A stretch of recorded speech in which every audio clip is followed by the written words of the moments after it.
Well, hello everybody. How are we today? We're doing all right? I'm doing all right. I hope you're doing okay. I'm hearable. I am seeable. Hi there, hello. What's up, Gayfesh? Hope you're having a good day today. How is everyone? Let me make sure I got all my links up. I got the chats. I got the links. I got the cams. I got the mics. We're all set up. So yeah, hello to the YouTube chat. Phoebe, there's Tech Girl, says Buck Angel has an OnlyFans. Of course he does. Of course he does. What's up, Morgan? What's up, Paul? Hello, Emily. What's up, Emily? Dendrite. It's too late for carbs. We'll be consuming bread tomorrow. Yeah, what's up? There's Pi. There's Katie. Hello. And of course, my wonderful website chatters over there hanging out. There's Mersh, there's Corpse Candy, we got Spider, Diafla, there's Junebug, Uncomfortable. Yeah, Buck Angel is a porn star. Why wouldn't he have an OnlyFans? I was talking to my partner a couple days ago, and I mentioned my Fansly. He already knew about it, but I mentioned it again. And I was like, just to reiterate, I'm not posting nudes over there or anything. And he did a shrug that made me feel like, like maybe if I did want to post nudes, I could post nudes. I would probably make a lot more money that way.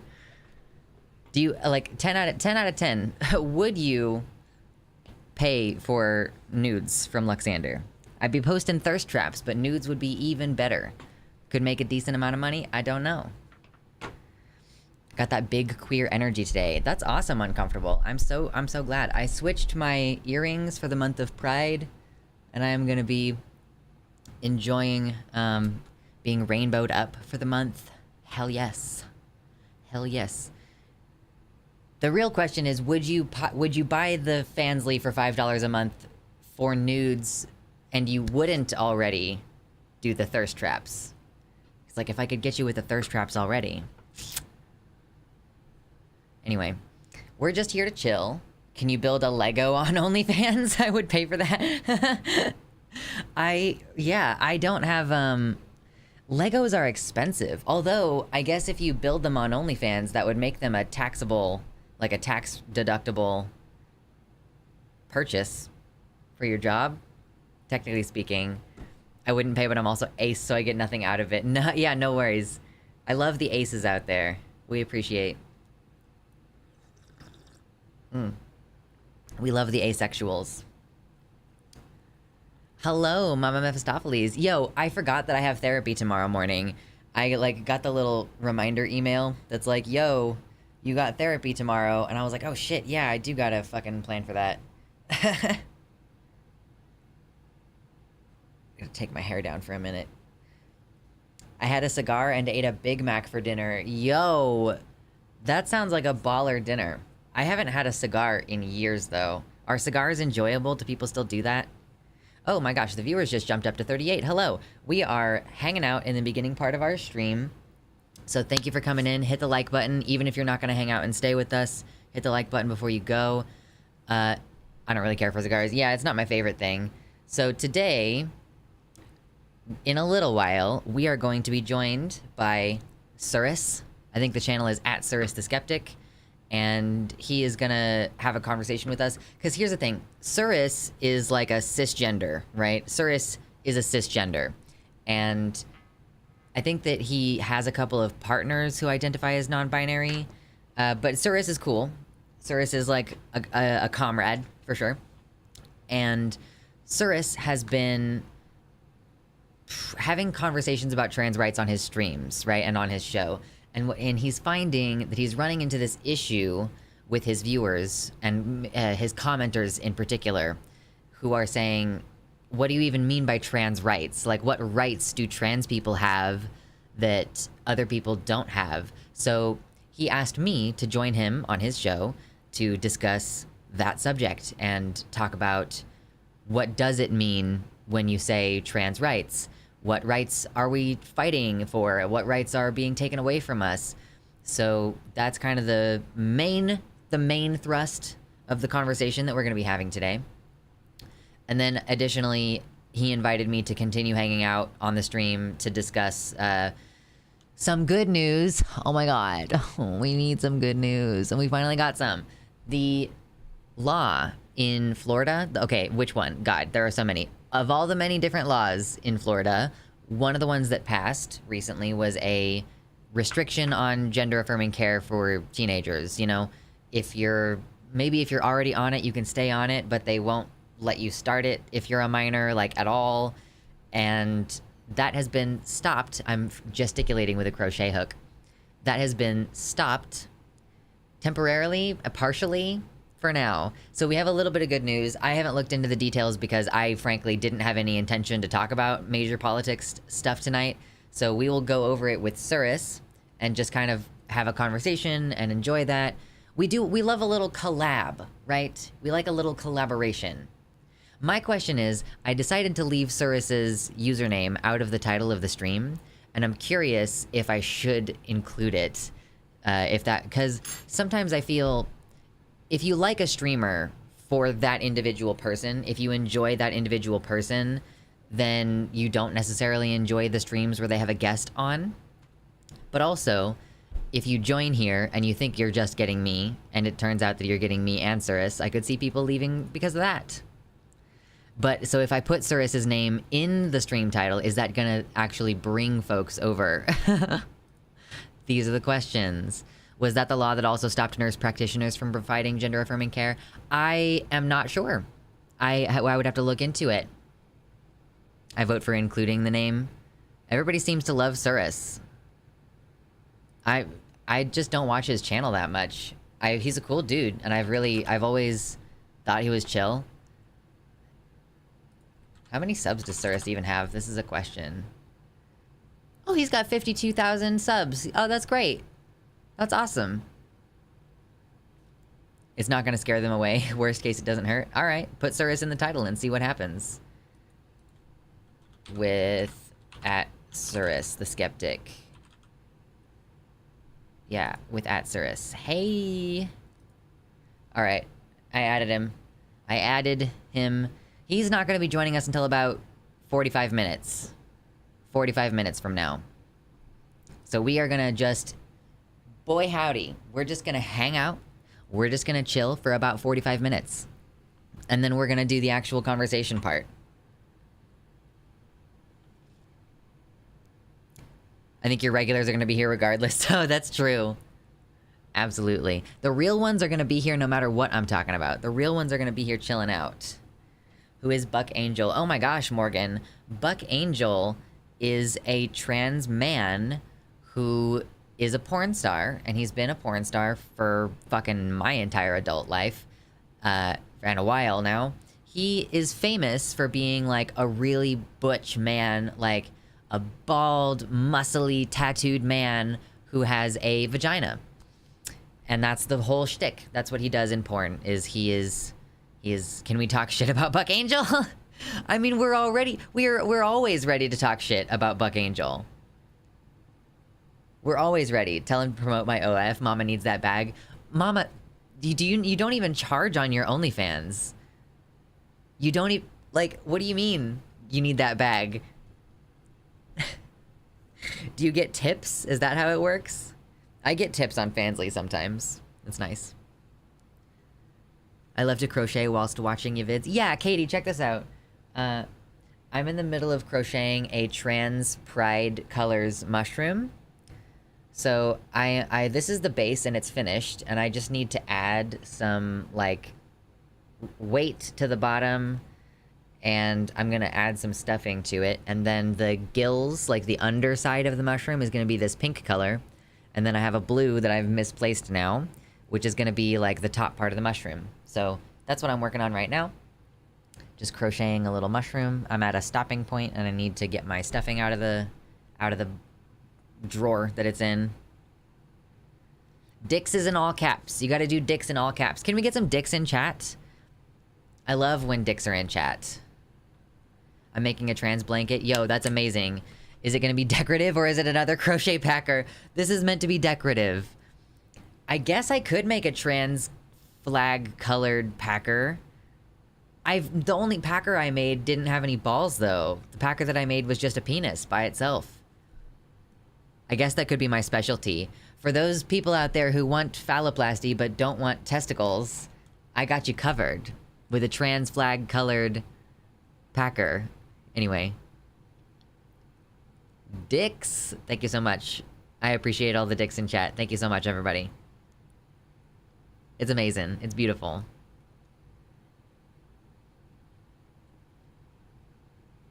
What was Buck Angel doing when I was refusing to eat my vegetables as a child? Almost certainly fucking someone over in one way or another. Absolutely. So if you're here and you have not yet hit like, consider hitting like really fast. It's quick, it's easy, it's free for you. It immediately helps the stream every single time. Thank you so much. Thank you to everyone who's hanging out and who's hanging out in chat here and making your little comments and sharing the video. I like to think about the little intricacies that go into being a YouTube creator, and one of those things is, why are people talking about Buck Angel? I don't know, someone mentioned him in YouTube chat. That was pretty much the extent of it. I started watching Surus through Ocean Keltoy. I remember Ocean Keltoy, yeah. It's weird, because I'm a pagan, but I'm also an atheist, so yeah, that's a weird little space. But yeah, shareable content. It's an interesting concept. Have you ever wondered what goes in to the psychology of sharing videos? Like, what are the reasons why people do that? Like what is there? So I'm trying to mull that over in trying to figure out how I can make my own content more shareable, because it's like a throttle point, is you need the content to spread. You cannot just rely on the algorithm. You have to give people a reason to tell their friends about your content, right? And so just how do you accomplish that? I was wondering if there's a current reason. No, I don't think so. I don't think that Buck Angel has... Buck Angel is always saying dumb shit on Twitter nowadays. That's his whole fucking shtick now. Is just being a pick-me trans guy on Twitter. I don't like the likes in TOTK, but at least they don't eat your shields, I think. I don't think they eat your shields. Likes are pretty easy to kill. Especially if you have your little guy Tulin out. Yo, he is very useful. More like debunked Angel. Oh! You got me, mama. I share videos when I want other people to see it. I guess that happens the most when there's something really useful in the video that makes me go, whoa, this is a very useful thing. Right. Information. If there's an interesting piece of information that someone wants to share. If there is something like an emotional motivation to, if you want the person to think this is funny and you have a moment of connection, or if you want the person to, if the video helps explain something about you, and then you can share that with someone else. You remember all those videos that used to go around of men try period simulator app? That makes content that women can send that to their boyfriends to make a point and be like, oh wow, this is what it's like. These guys now have more respect for women. You need to have more respect for women. It's shareable because you're trying to communicate something, right? You're trying to communicate, oh, I was thinking of you. Oh, I love you. Oh, this was cute, and I wanted you to have a happy moment with the cute video. Or, I think this is really important for you to know, and I'm gonna tell you. I usually share if it's funny or interesting in a way one of my friends would be interested in. Yeah, for sure. Here's the thing, Andes. My partner was bitching about this too, about accidentally activating Tulin. It's not hard to not accidentally activate it. I don't know. I've sent yours to my dad and friends since you're informative AF. Thank you, Katie. I appreciate that. I am, that's what I'm trying to think. I'm trying to maybe the shorts is where my content is gonna need to be more shareable. Because the long form stuff, it's always a pain in the ass. I feel like my information is very useful and beneficial, but I don't know how many people share the content because they think that it's important and useful. Information that is presented in a digestible way that keeps things varied. Contra is a good example of that, right? I recommended the Leftist Cook's latest video essay while my boyfriend was... I I recommended to my boyfriend the Leftist Quick's latest video while he was also watching it because some of the stuff in there was helpful to our life, i.e. triads are complicated. Shorts are very shareable. Shorts are super shareable.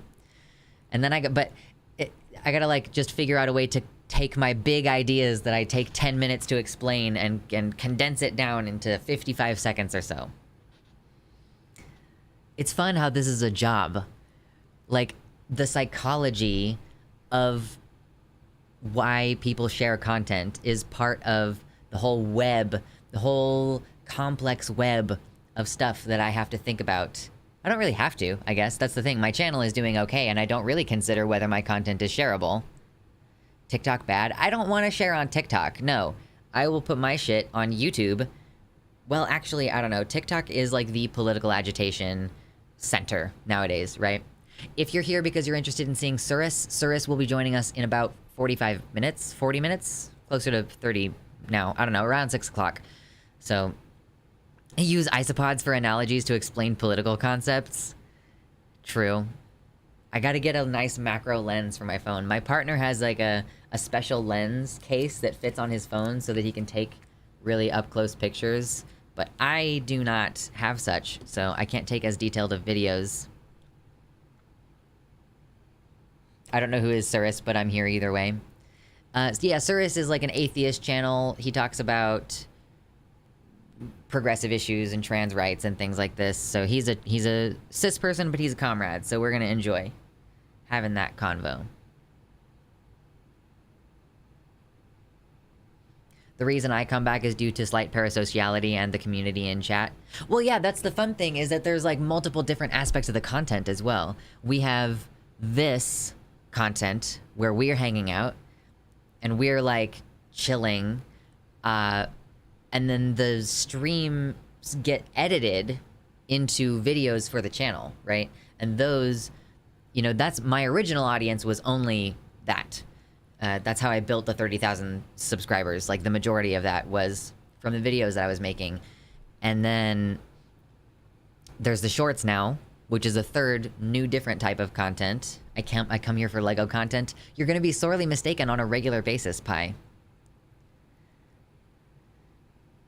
Where does the name Surus come from? I feel like I've heard it in a context outside of YouTube. I'm not sure. But he's been present in the community for a long time. It's kind of like how probably a lot of people in the leftist space aren't necessarily explicitly familiar with me and where I came from, but they're like, oh yeah, I know that, you know, Vosh has said Luxander's name before when they're hanging out in chat. I don't have any idea who that is, but like, okay, there's someone in the space.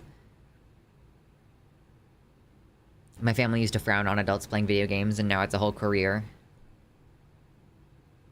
Shorts plus structured content is what alerted me to the fact that you were posting again. Nice. I haven't been posting very many shorts. I've tagged you in vids on TikTok before. What? I don't even know which TikTok account is the one that I am actively using at this time. What is my TikTok account?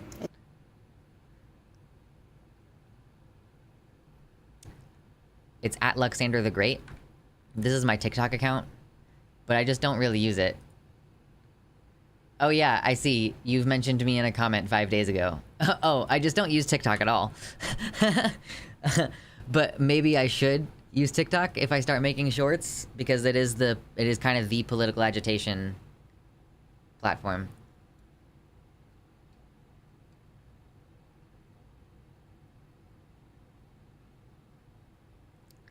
Delicious. Water is so good. What's up, Twitchy Witch? How are you doing today? When I do political explaining, I have to really resist references to all the Marxist literature or theory that I read, because they do put it so well, but I'm the only one who will know about it. I know. This is the great thing for me about I've never read any theory. I just have learned generally what these things are through conversation and exposure to just like the practical conversations. And so when I explain what is anarchy, I don't explain it to you with financial, like, weird theory kind of vocabulary. I go with more like colloquial words. Only 5 days ago? Yeah, you tagged me a few days ago.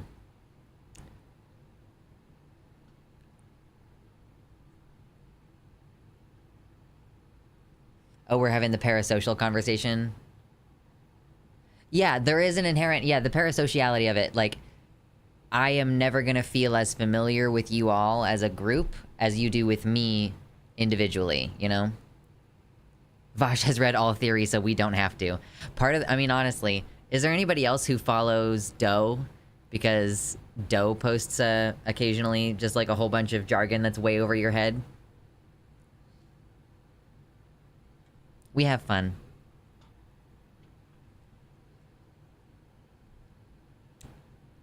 So Buck Angel's whole OnlyFans just repeatedly says something about how he's a man with a pussy. That's his whole thing. That's all he's got. To be fair, if I ever get phalloplasty, it's gonna be the only thing I ever talk about too. I'm gonna be like, this dick. I'll be like, suck my dick. Don't talk to me. I was literally telling Doe the other day that every time it posts a wall of text, I go, words, smart, and like the tweet without reading a goddamn thing. Sometimes I try to read them and I'm like, wow, I don't understand this at all.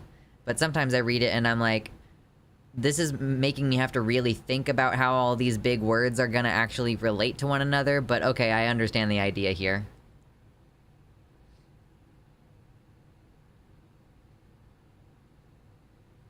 When my mom posts pictures of deer in her yard, call that following Doe. True!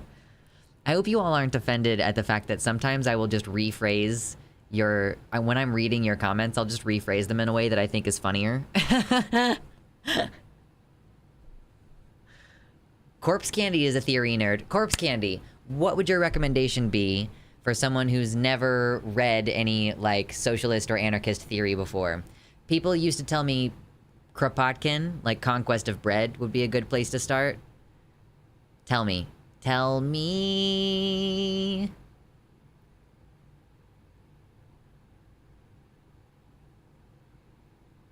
This is libelous. Lawsuit incoming. Absolutely.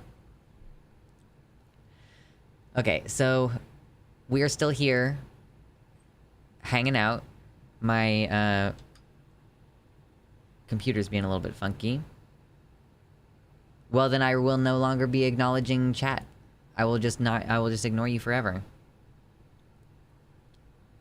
I have some of those For Dummies books on my wish list, but I don't know how good they are. People say Kropotkin is better than Marx if you're getting into it, if you're just learning. People said Chomsky. I've seen Chomsky speak, and I think that Chomsky's really good at describing things on a level that you can more kind of grasp and understand, and it's less theory-heavy language. But also, didn't Chomsky recently be shown to have gone to the Epstein Island? So it's like, great. All of our people with decent economic theory are, I guess, pedophiles. Like, holy shit. What's up, Jimmy Nails? Hello, Katie TDM. Don't ignore us. Okay, well, I won't then.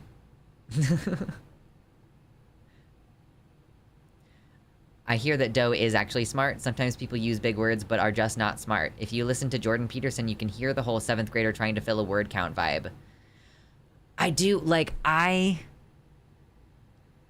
sometimes you can tell that someone is just spinning a bunch of jargon around.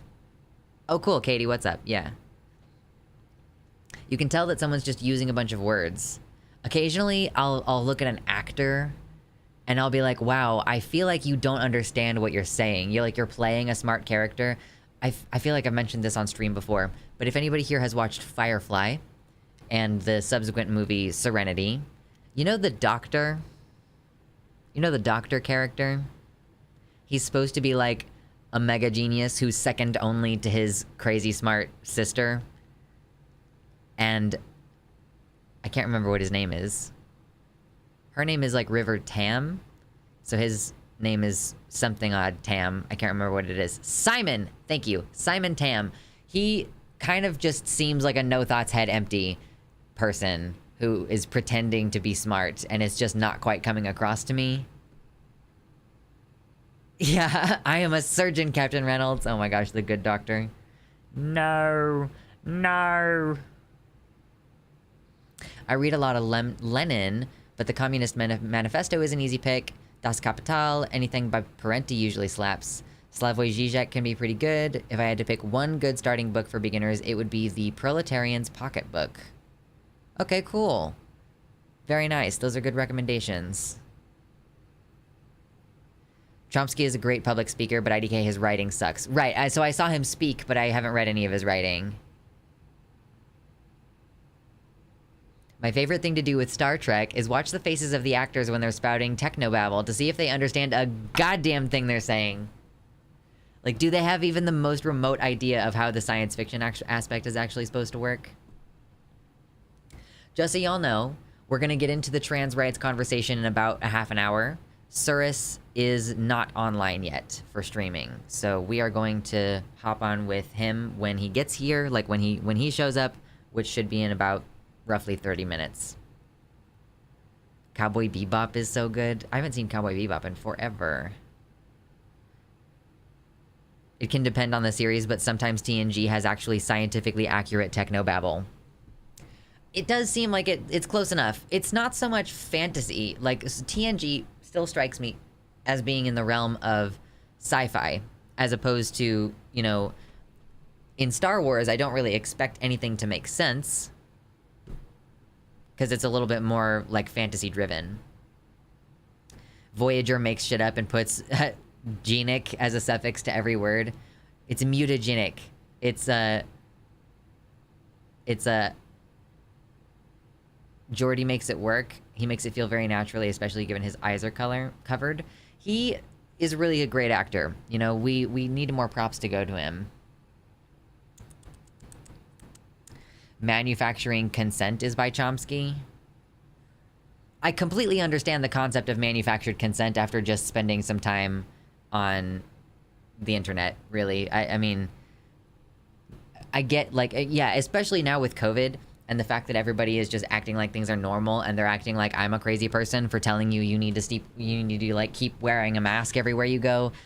It's like your consent to return to normal has been manufactured. If you actually understood all of the risks involved, you would insist that the government take more action than it is currently taking, but they don't want you to put that pressure on them, so they have manufactured your consent by restricting your access to information. Like, I thoroughly understand manufacturing consent, and so I do not need to read, I do not need to read about it any further in order to be able to explain it. Manufacturing consent was one of Chomsky's ideas, but it was written by a normal human. Oh, God. I tried to recommend my ex to read Chomsky, but even the literal comic book guide was too academic babbly. Do you need someone to translate this for you? Like, is that some content that I should do? I know that, for example, Sock Done Left, SDL, reads a lot of studies and information like that. But is there someone who is able to tell you the academic stuff and what it actually means? Does it really matter? Do we even really need that? Or do we just need people like Vosh and me and like Demon Mama who aren't necessarily super duper steeped in theory? We know enough about it, and then we can use human connections and like actual things that you would have happen in your life to explain it to you. Like, that's the tack that I usually take. I'm not trying to translate Chomsky for a lay audience, but I don't know if that's useful. I knew that we were fucked when they tried to reopen schools here in August 2020, and everyone around me thought it was a good idea. Oh my God, we are so done. Human beings are so fucked. I was thinking about going on the line, but I'm not looking too good at this moment. Yeah, I got on the line because I've known Jimmy since he had like 700 subscribers on his original Mr. Atheist channel. So that's why I got on the line. Oh yeah, by the way, if you're a person who likes kind of the debate bro thing, if you're not already familiar with The Line, Jimmy Snow's channel, they have a bunch of different call-in shows, and Matt Dillahunty, who used to be on the Atheist Experience, is on several of the shows on The Line. And then there's the Transatlantic Call-In Show, which they have over there. I had a great time the last time I was on there. We had a lot of arguments. Well, two major arguments with a gender critical woman and a Jordan Peterson regurgitating man. And so those were some interesting conversations. There were a few trans people who called in just to enjoy talking to us and asking for us for advice. It was a great time. And I'm going on again on June 15th, which is next week on Thursday at 2 p.m. Central Time. So check out the Transatlantic Call-In Show. Let me get you a link in the chat, and I'll pull up a link. Takis! They've had so many excellent contributors over there. I have joined, like, Jessie Gender has been on the show before. Nominal Naomi has been on the show before. Aaron Reed has been on the show before. Yeah. You should tell Jimmy to stream the shows on Rumble, too. No. No Rumble. No Rumble. Not allowed. Okay, let me not let this play. We're gonna let you go. Shush. Gabriel? Okay, something was really weird with my audio during this video, but this is the Transatlantic Call-In Show. This is the episode that I was on. If you haven't seen it, go check it out. If you aren't subscribed, go subscribe. I'm gonna be on there next week. Going on with Katie then this time? Nope, I'm gonna be going on with Arden. Arden and I are likely going to discuss my its pronouns. That might be a topic of discussion. So since Arden is like a fairly binary trans woman from what I understand, that's gonna be like a potentially spicy conversation. It's gonna be fun. But I would love to go on with Katie. I have been following Katie on Twitter for a while. Yeah, exactly.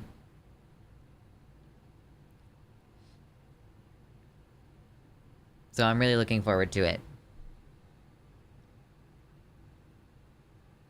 Understanding at least the basics is important.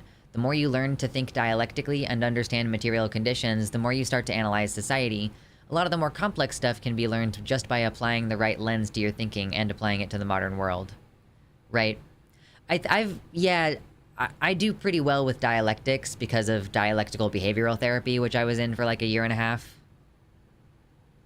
And like the material conditions, obviously I understand pretty thoroughly. Read theory that disagree with each other. It's good at having you think critically about the theory instead of being led by the rhetoric. That's a really good point, Spider. You might as well get two opposing viewpoints and allow yourself to think critically about them, and then you can sort of figure out what's going on. You had they, them last time. I guess that was not intentional. Jimmy just had no idea that I use different pronouns now. And I didn't realize that until Gayfesh pointed it out. I guess I didn't realize that my pronouns were going to be on screen. And so Jimmy did not even ask me. He just put what he knows my pronouns to be from the last time we spoke about it, I guess. And so I messaged him like, hey, I actually have been using its pronouns. I didn't realize that you put they, them on the screen, and now I do know that. And so I think its pronouns might be a good conversation. And then he said, yes, Arden was interested in having that conversation. So I was like, okay, cool. That's what I expect to talk about. You should have DM'd him. Did you just assume my pronouns? True. I should have given him a hard time for being a little sissy.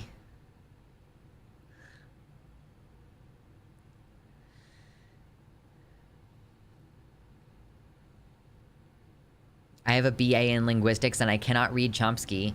Also, I learned that phonology people have beef with Chomsky because he belittled their work in favor of syntax. Oh my god. We're getting into really stupid, nitty-gritty academic stuff at that point. Come on now. If you want a challenging read that will make you question yourself, Lenin's Left-Wing Communism and Infantile Disorder radically changed how I thought about praxis. These are all really great recommendations. I'm gonna have to run back through this part of the stream later and write all these down, because I definitely am not gonna try to take those kind of extensive notes right this moment on all these titles.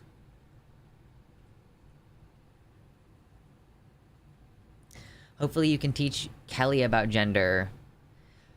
Yeah, that Kelly girl. If you were here last stream, or maybe if you've seen her on Twitter, there's this lady called Kelly Cadigan, and I was gonna DM her to see. She's coming off of a right-wing grift, allegedly, and she said that she was open to having conversations with non-binary people because she still doesn't get it, but she wants to have the conversation.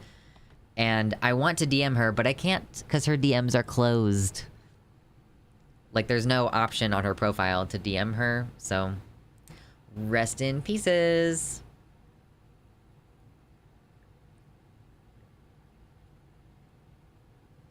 Can you DM on TikTok? Oh, that's a good question. I kind of forget about TikTok being a place that exists. Kelly speed ran that arc? Yeah, for sure.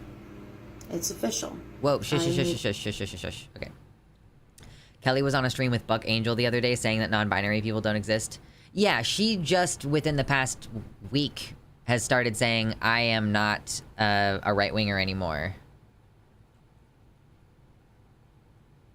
So TikTok is her primary platform. Oh, Kelly Cadigan.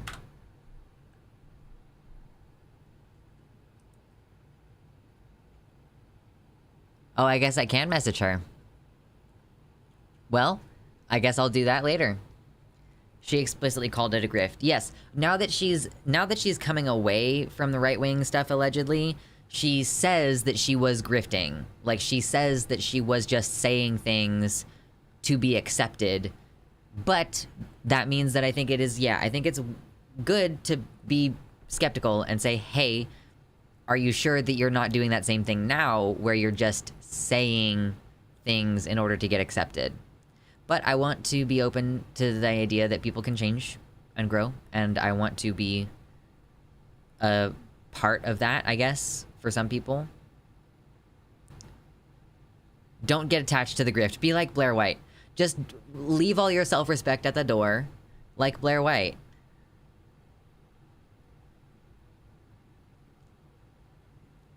I urge people to proceed with caution and don't just trust her. Right.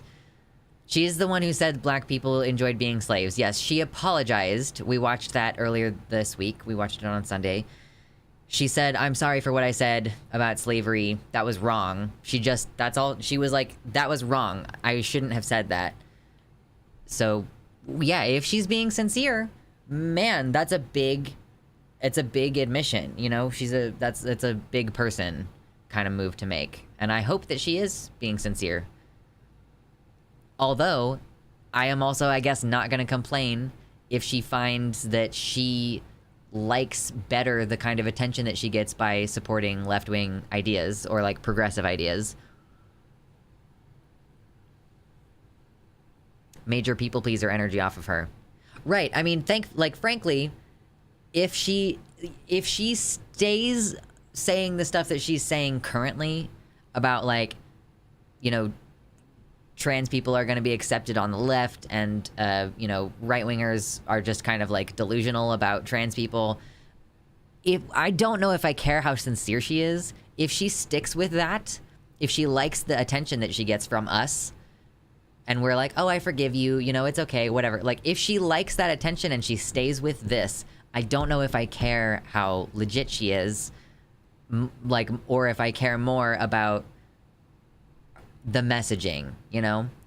But it also means that I reserve the right to not trust her with any sensitive personal information, anything. I wouldn't trust her in a leadership role. She's pushing 30. Kelly is like 23. I thought Kelly was pretty young. She's in her early 20s, right? Excuse me. Right, imagine she flips again. Oh my god, there's so many white names today. Holy shit. Thank you all so much for hanging out here. I appreciate y'all. Yeah, Gozer, sorry. The Dix is a sub-only emote. We have a lot of emotes over on the website here that are custom and that are usable for anyone. And then there are some that are... Oh, we added neat. Y'all, we added neat. If you ever want to make a joke about clipping me, we have neat now. Thank God EB the Purple made it. Yes, there we go. Thank you. Uh-huh. Thank you all. Time for white name genocide. True. You're inspiring me to get a lip piercing, Lux. Ooh, Robin. What kind of lip piercing do you want? Because I've been seeing a lot of people getting this one in the middle.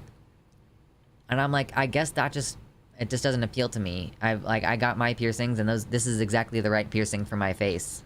I'm just tiny dixing over here. True. Yes, sorry. Dix is an emoji that costs $5 a month. $5 a month for Dix.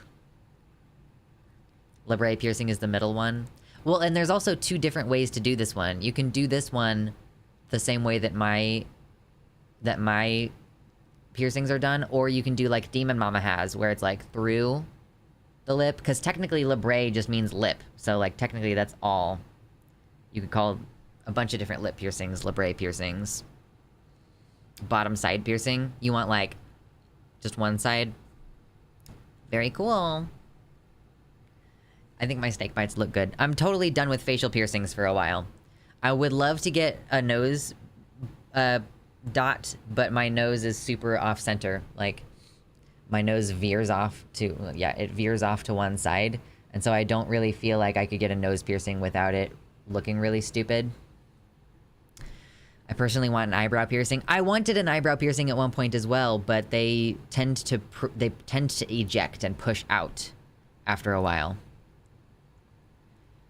All right, y'all. If you're here for the conversation with Surus, it's going to be starting in 10 or 15 minutes. I'm making sure to check my DMs so that when Surus goes online and calls me, I will know about it, and we will have that excellent conversation. If you're here and you haven't hit like, and you're enjoying hanging out with us, hit the like button. We try to provide a chill space. It's Pride Month, so we need to not be upset all day, all the time, forever. We gotta just chill. Sometimes it's not even... Listen, it's not even just covering good news that I want to do. Like, hold on. Covering good news still is an acknowledgement of the news, and it's still engaging in this, like, tug-of-war back and forth between feeling like, are things gonna get better or aren't they? Spider, thank you so much for the gifted subs. Oh, I really appreciate that. Didn't comment at all, but thank you for the gifted subs. Oh, that's amazing. I appreciate that. Let me update the thingy. Oh my god, stop. Stop. Leave me alone. Thank you. Toss a coin to your streamer. I didn't even like the Witcher show. Did not even like it, but I mean, you can't deny the power that toss a coin to your Witcher has over our over our meme culture. Best decision I ever made was getting a septum piercing. Scares the bigots away. I've thought about getting a septum piercing as well, but I think that my nose, like, I have allergies and my nose drips a lot, so I just think I'm gonna skip it. Yes, enjoy your dicks, everybody. Dicks, dicks, dicks, dicks, dicks, dicks, dicks, dicks, dicks, dicks. That's my next piercing. the dicks piercing. Oh goodness. Eyebrow sucks to heal though, oh my god. And I would love to get, I actually think I would like to get cartilage piercings, but those take forever to heal as well. Oh, you're getting your septum piercing. Okay, sorry Shade. I was just going, dicks, dicks, dicks, dicks, dicks, dicks, dicks, dicks, dicks, dicks, dicks. And that made me think that that's what you were talking about.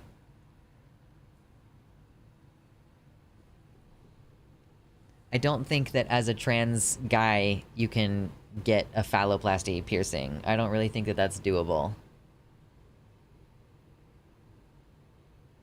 It does get annoying, but after the septum piercing is healed, you can take it out while being assaulted by the tree cummies. Tree cummies is a terrible thing, but it's also so true. They are just coming in everybody's noses and eyeballs. It's not the best. Nice muscle tone. Yes, I am muscle tone. I should have my second letter to get rid of mine in 2 weeks. Nice, Shade. Oh, congrats. I'm so looking forward to hearing about your new vajayjay. Neat has all capital letters, y'all. Just like Dix is all caps. Oh my god, this hair tie. Ugh, okay. Ooh, we have 61 concurrent viewers. This is gonna be so fun. I'm really looking forward to having our chat with Surus. I'm sure he'll be online shortly. In the meantime, we vibe. Lots of good out-of-context clips. I would love to see out-of-context clips of me circulating. I think that would be the funniest shit ever. Lux's based muscles actually make me more motivated to do my muscle training. If we get to the stream goal, maybe I'll give you a little cheeky flex. Maybe I'll give you a little cheeky...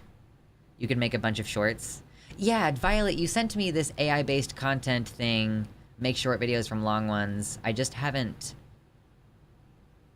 Get 75 minutes of upload for free every month. So I wouldn't be able to just run all of my streams through this. I wouldn't even be able to I would not even be able to run one full stream through this for free.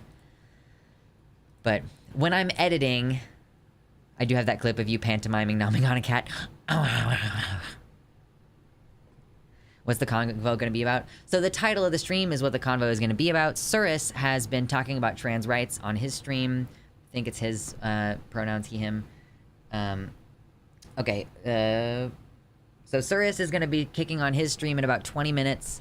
I assume he's going to, like, greet his people and say hello, and then he'll give me a call. So I'm about to accept his friend request. Cool.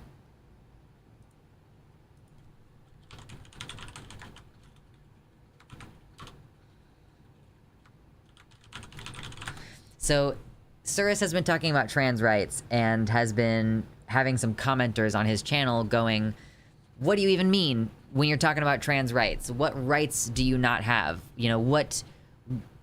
I think that ultimately what it comes down to, I imagine, is that there is an imagined conflict between so-called women's rights versus trans rights. So we're going to be discussing, what does that even mean? For the benefit of Surus's audience, so that he has a resource to point to, we're going to be discussing what trans rights are and why we are fighting for them and what is at stake for us to lose. Like, what's at stake in this fight that we're immersed in at the moment. 3 minutes between sets thing was actually a really good tip. I feel like I get through workouts much easier doing that. Yeah. 3 minutes is like 3 to 5 minutes depending on how hardcore your workout is going.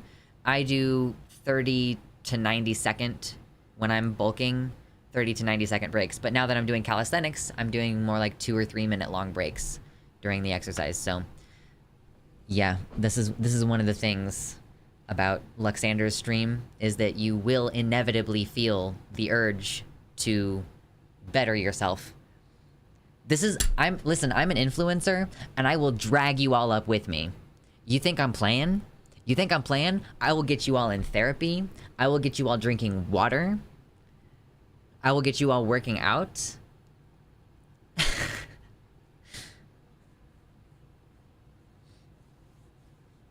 The real trans agenda revealed. Exactly.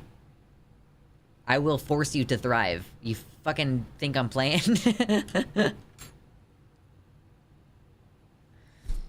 No water for me. No water for... No, you must drink water. You're required. I'm over here doing squats. What's happening? You did get me to go to therapy. Oh, shit. I didn't know that I actually had that influence on someone. That's awesome. I'm proud of you. I'm proud of you for going to therapy. I know, how dare I?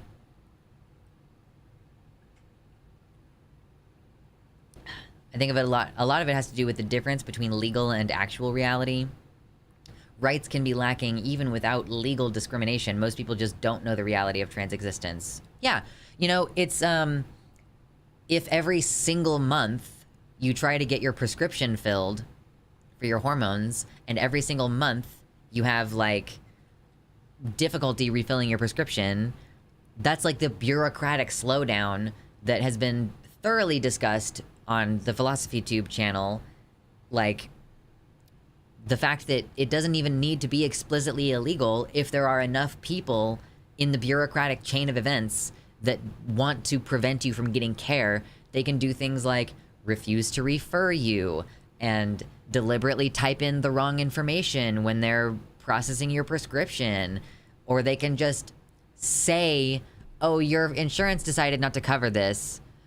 And, like, I don't think they're legally required you to show you the error message on the screen or anything. So a pharmacist can just you could have gone through all of the hoops, and then just a random pharmacist can deny you your care. And so, like, do you even have the right to something if you can be denied it through a system of bureaucratic... I don't know what the word is. Like, a bureaucratic slowdown is the words that come to mind, but I feel like there must be a better term for that, like bureaucratic interference. I had to go without tea for 6 weeks because of a pharmacy tech, not even a real pharmacist, and I have a new pharmacist now who's amazing. Fuck that, Arden. Oh my god. Every month I get a form that's like, this is the dangers of testosterone. God bless Texas.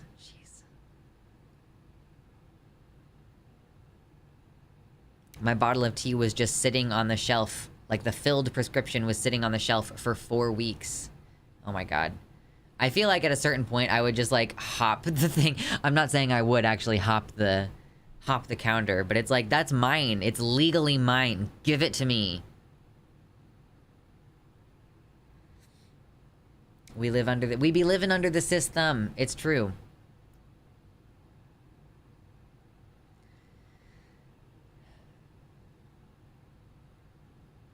Yeah, and the sexual assault conversation. Be trans, do crimes. Goodness gracious. So yes, this is broadly the conversation that we're going to be having with Surus is, you know, this discussion of trans rights. What does this mean? Are trans rights in conflict with other people's rights? You know, etc. And then he invited me to stay on and continue our conversation. So if it's going well, if there's a good flow to the convo, then I'll stick around and we will talk with Surus about the anti-trans youth healthcare ban in Florida and how it has been partially put on hold, pending further litigation. It's not actually legal for most insurance companies to have exclusions for trans healthcare, but they do anyway. Yeah, what are you gonna do? Sue them? You don't have any money. You're reliant on an insurance company to pay for your healthcare. They know that you don't have the money to sue if you don't have the money for the healthcare in the first place. The right to have education without us being required to hide who we are for fear that other kids' parents will call the cops on our parents. Silent Partner, thank you so much for the $20 dono. We appreciate our lurkers. We love our lurkers. Thank you so much. Yeah, that's another question too, Violet. You know, if you technically have the right to an education, but you are realistically being accepted from that, if you don't have access to an education because things are unsafe, if the school is not providing you with a place to pee, like if you don't have a place to pee in public, do you really have the right to be in public if you are going to be criminalized for pissing in the wrong bathroom? Or are you realistically, do you have the right to an education if you are being bullied and beaten up and the kids who are doing that to you are not being punished because the people in charge at the school tacitly agree that you should be bullied? If testosterone is so toxic, why aren't men banned? Thonkers. Wait, what's the one with the, there's an emote with like an eyeglass lens, like I can't remember what all the emotes are called. It's terrible. Are we going to discuss trans liberation and why some people prefer that term? I'm undecided if it makes sense to push that at the moment, but I know some people like Sean disagree. I hadn't really thought of what specifically we're going to talk about, because, we're going to be... I believe that Surus is... Yes, that one. Yes, that's the one. What is it called? Peppo. I love That's a good one. That's excellent. It's a magnifying glass. Yes. So I am open to the conversation being influenced by Surus's chat. So if they have questions, I'm going to tell Surus, if your chat has questions, don't worry about interrupting. Oh, a whole bunch of people just left. Is it because Demon Mama just went live? Is that why everybody left?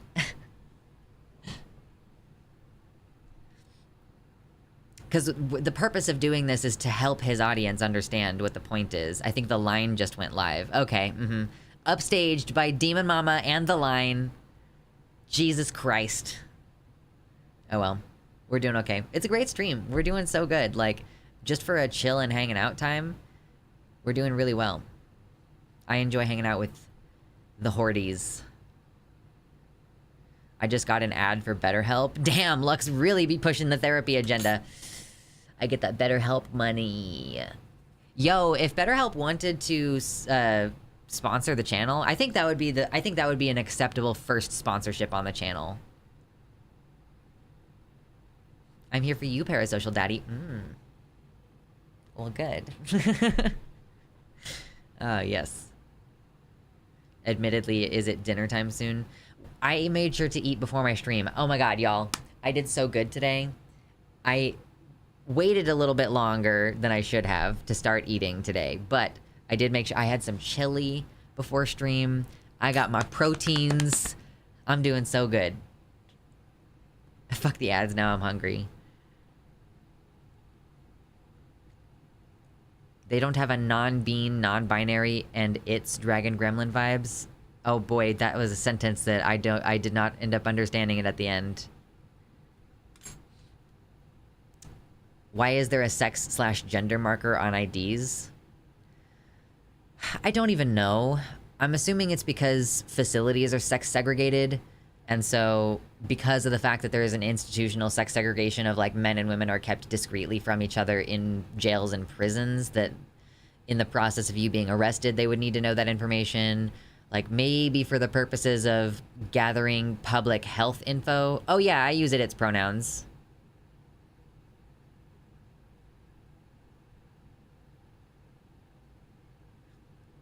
we should have the right to not have to go to a random weird visual novel website to have one fucking game that has non-binary playable characters. Yeah, I don't know. I feel like that's a harder it's harder to make an argument that there is a right to representation. I don't know that I'd be able to make that argument.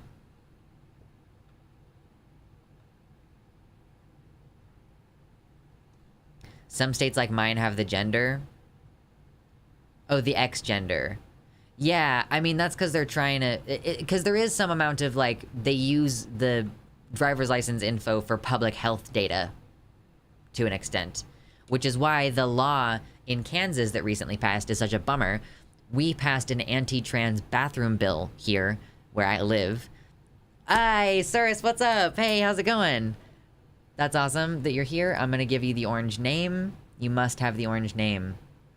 So the thing that sucks about the law that passed in Kansas is that ostensibly it's an anti-trans bathroom bill, but it also was written in such a broad manner that you could say, like, this applies to your ability to change your driver's license data. Like, if you read the law, and we did on stream, we read the law, there is a decent chance that the interpretation of it can be used to prevent trans people in Kansas from changing potentially their name or their gender marker on their driver's license, or maybe even our birth certificates, unclear.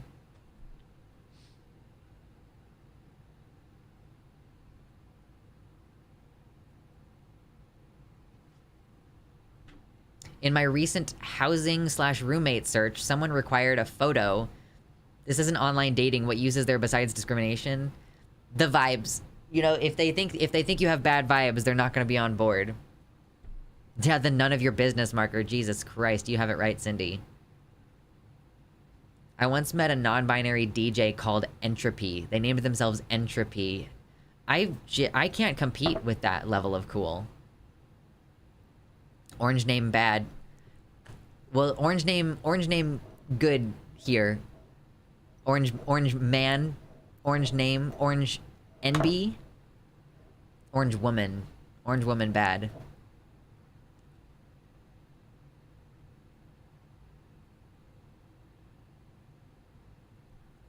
Sonic onesies for tomorrow. I don't want to use that for the trans rights video.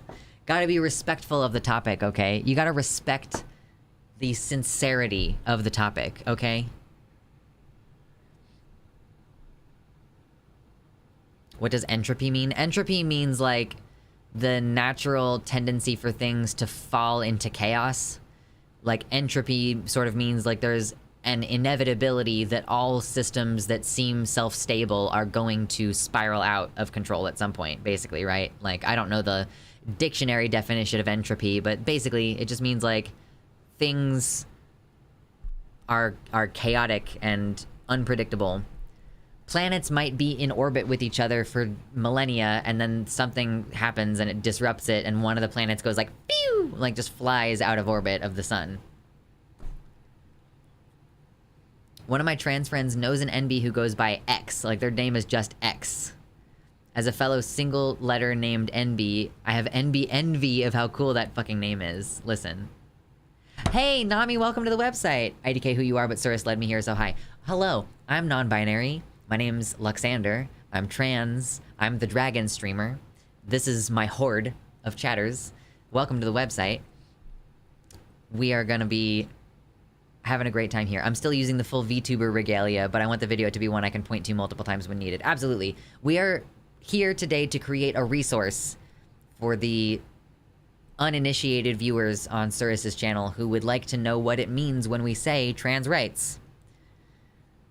V for non-binary. V is good stuff. You're thinking of the second law of thermodynamics, Lux. Entropy is just a physical measure of disorder. I was thinking of the philosophical definition of entropy. I was not even thinking of it in terms of actual physics. I was thinking of, like, colloquially, when you refer to entropy, it refers to this, like, disorder, right? I don't actually know a lot of big streamers in general. Good for you, Nami. I'm not a big streamer. Like, I don't think I'm a big streamer. I feel like I'm a medium-small streamer. A medium-small. Maybe. On my really good streams, I'll have 100 viewers. On a really, really, really good stream. But that's as big as I get. For now. For now. I consider Surus big. Surus has like 20,000 subscribers more than I do, so I can understand. The right to choose our legal name the same way cis people can? Do we have a different process? I kind of always assumed that it was the same process to change our legal names.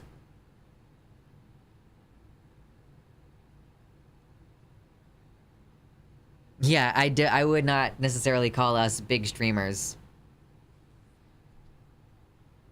I hope one day to be a medium small streamer. At 1 to 5 viewers, I am barely a streamer at all. Everybody starts there. The only reason I did not start as a 5 Andy streamer was that I had a base of like viewers who were used to my regular content who then came over. DM said she had to publish her name change in the local newspaper. That's not exclusive to trans people though. It's like you have to put your name in the paper so that there is a public record so that your debtors can find you. That's the reason. So some places will offer you an exemption so that you don't have to post your name in the paper if you can provide proof that you sent certified letters to everyone who you owe money to. Like all of your credit card companies, all of that stuff. If you can prove that you sent all those certified letters, some municipalities will waive. Yeah, I didn't have to post my name in the paper. It's to help bill collectors and cops. Exactly. I'm gonna run and grab a refill of my water. You should grab a water, okay? And if you haven't hit like on the stream, hit like on the stream. We are gonna be joining Surus very shortly to have a discussion about trans rights and what that means. Very excited to take questions. Oh, by the way, Surus, if you're here in the chat, I was telling my chat a second ago, I am totally fine if you want to have questions from your chat that come in periodically through the stream, because what we're doing is trying to educate your audience, and so if they have particular questions, I'm still going to be looking at my chat and probably taking some of their questions and suggestions for the conversation as well. So I'm super open to having a conversation that fits, you know, whatever it is that your audience actually needs to know, right? I feel the term big streamer is kind of subjective based on a perspective, on our perspective view, much like how many people in the US believe that they are middle class while still really we are almost all poor. It's all relative, right?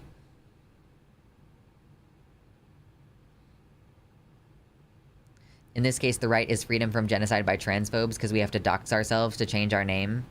Yeah, I'm just saying that it's not unique. it is bigotry if it's a tool for transphobes to out us.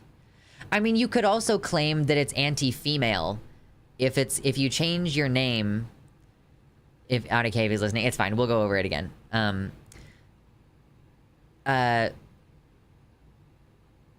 If a woman is running away from her boyfriend or husband who's been beating her, and she changes her name, and she has to put her name in the paper because that's just part of the process, like, are you gonna also make the argument that it's an anti-female thing?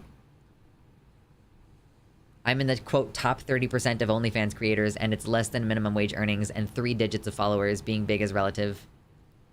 I have 4,000 subscribers, or 4,000 followers on Twitter, and I have 30,000 subscribers on here, and I have very few subscribers on TikTok. You know, it's all dependent on the platform. So I'm gonna grab some water.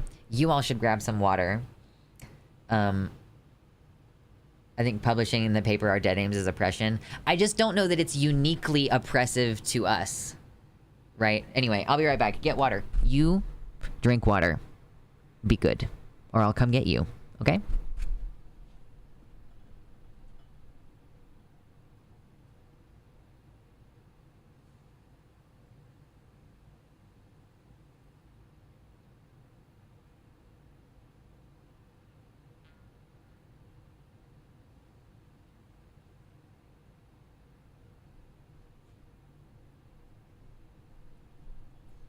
Okay, I'm back.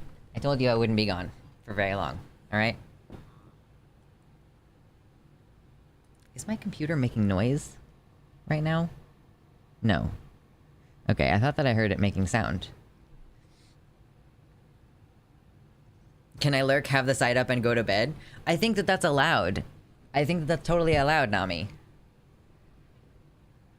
Lurking is a goddamn human right.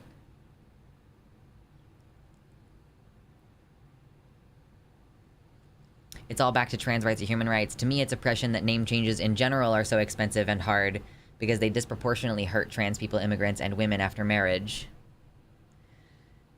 Yeah, fair enough. There's fish shit in water. Yeah, of course there's fish shit in water. There's, you know, your shit is on your own toothbrush head. It's not very unique. I love to lurk IRL. Yeah. You're just sneaking around. Oh, Archer. I haven't watched very much Archer since, like, the first season, really. It was fine. It was fine. Not really worth returning to. IMO. IMHO. Oh my god, I need my headphones. Come on, headphones. Stop being stuck on my keys. Get off my keys. Thank you very much. Okay.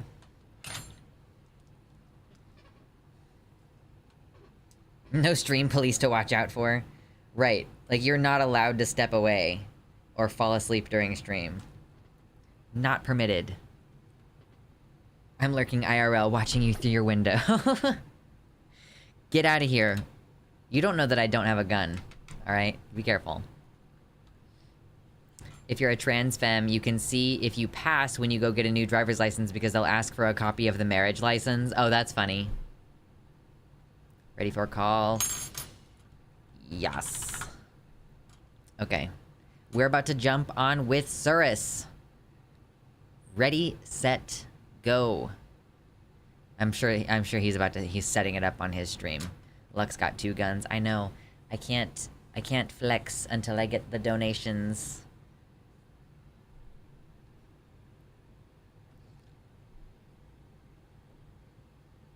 Who is with Surus and why are we jumping on him? You know, we jump on the trans allies. I guess. I don't know. I'm trying to fucking figure it out. Tell him he's your waifu. I'm not gonna participate in any memery. I'm not doing it. I brought up today that I had changed my name to someone and they asked when I got married. That's so nice. Oh my god, I love that for you. That's so sweet. Dicks in chat for welcoming Surus. True, yes, you must welcome. I'm ready. I'm ready for chit chat. We don't do enough collabs on this here channel. We need to do more collabs.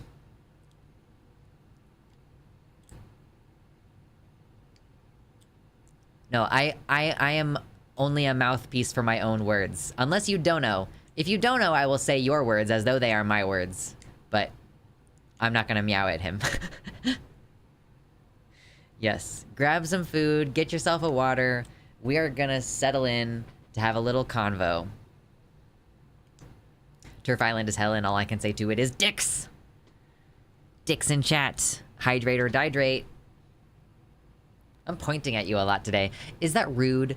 Did you all have the, like... I knew what you meant about the word meow. I knew what you meant. I knew what you meant. I'm not gonna take your words and act like they're my words just to see if he fucking thinks it's funny. Did you ever have a parent or a family member who was like, don't point, it's rude? And now I do it at you all the time. Can you and Cirrus make fun of Buck Angel? Sure, I'm sure we'll part of the point that of what we're doing is we're gonna have an actual, we're creating a resource. We're creating a resource for Cirrus to point back to, all right? Keep that in mind. And we will meme and cream after the segment, all right? I'm sure we'll meme and cream. Pointing is kind of smuggy.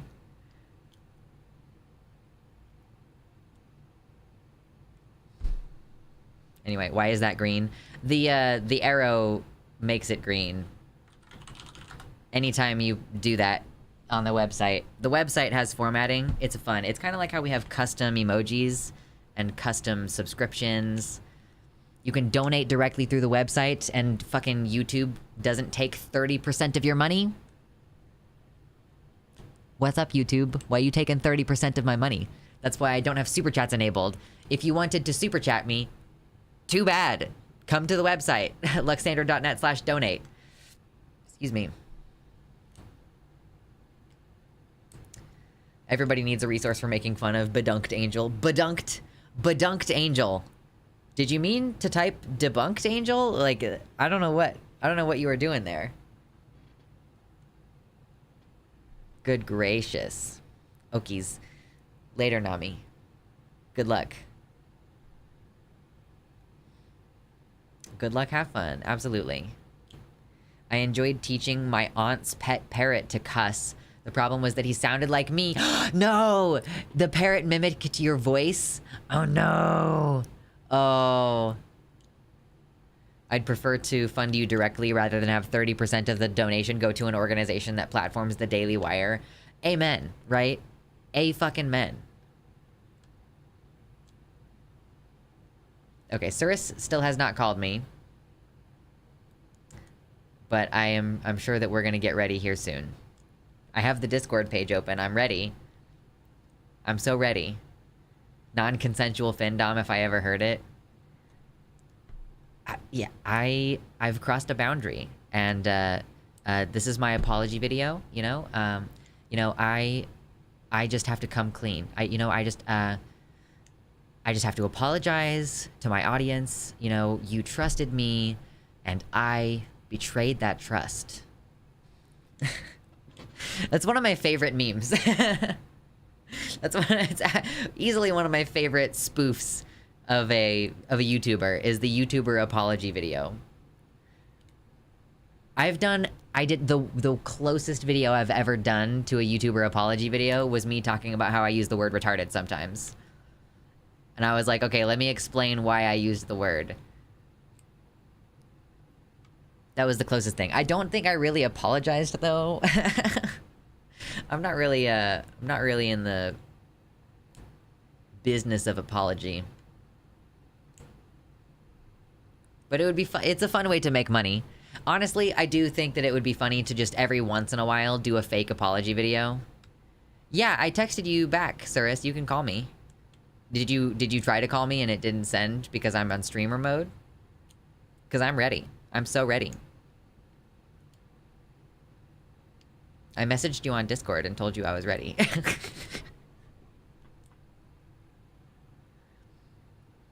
So if you tried to call me, maybe it just didn't go through.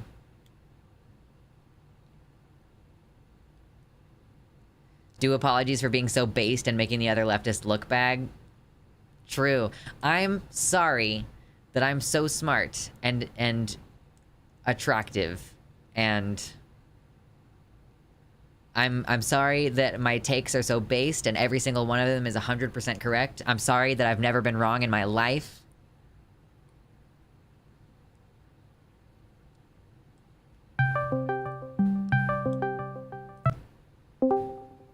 Oh my god, hello. Oh, so I see what happened. Apparently I have Discord open up in some other tab somewhere.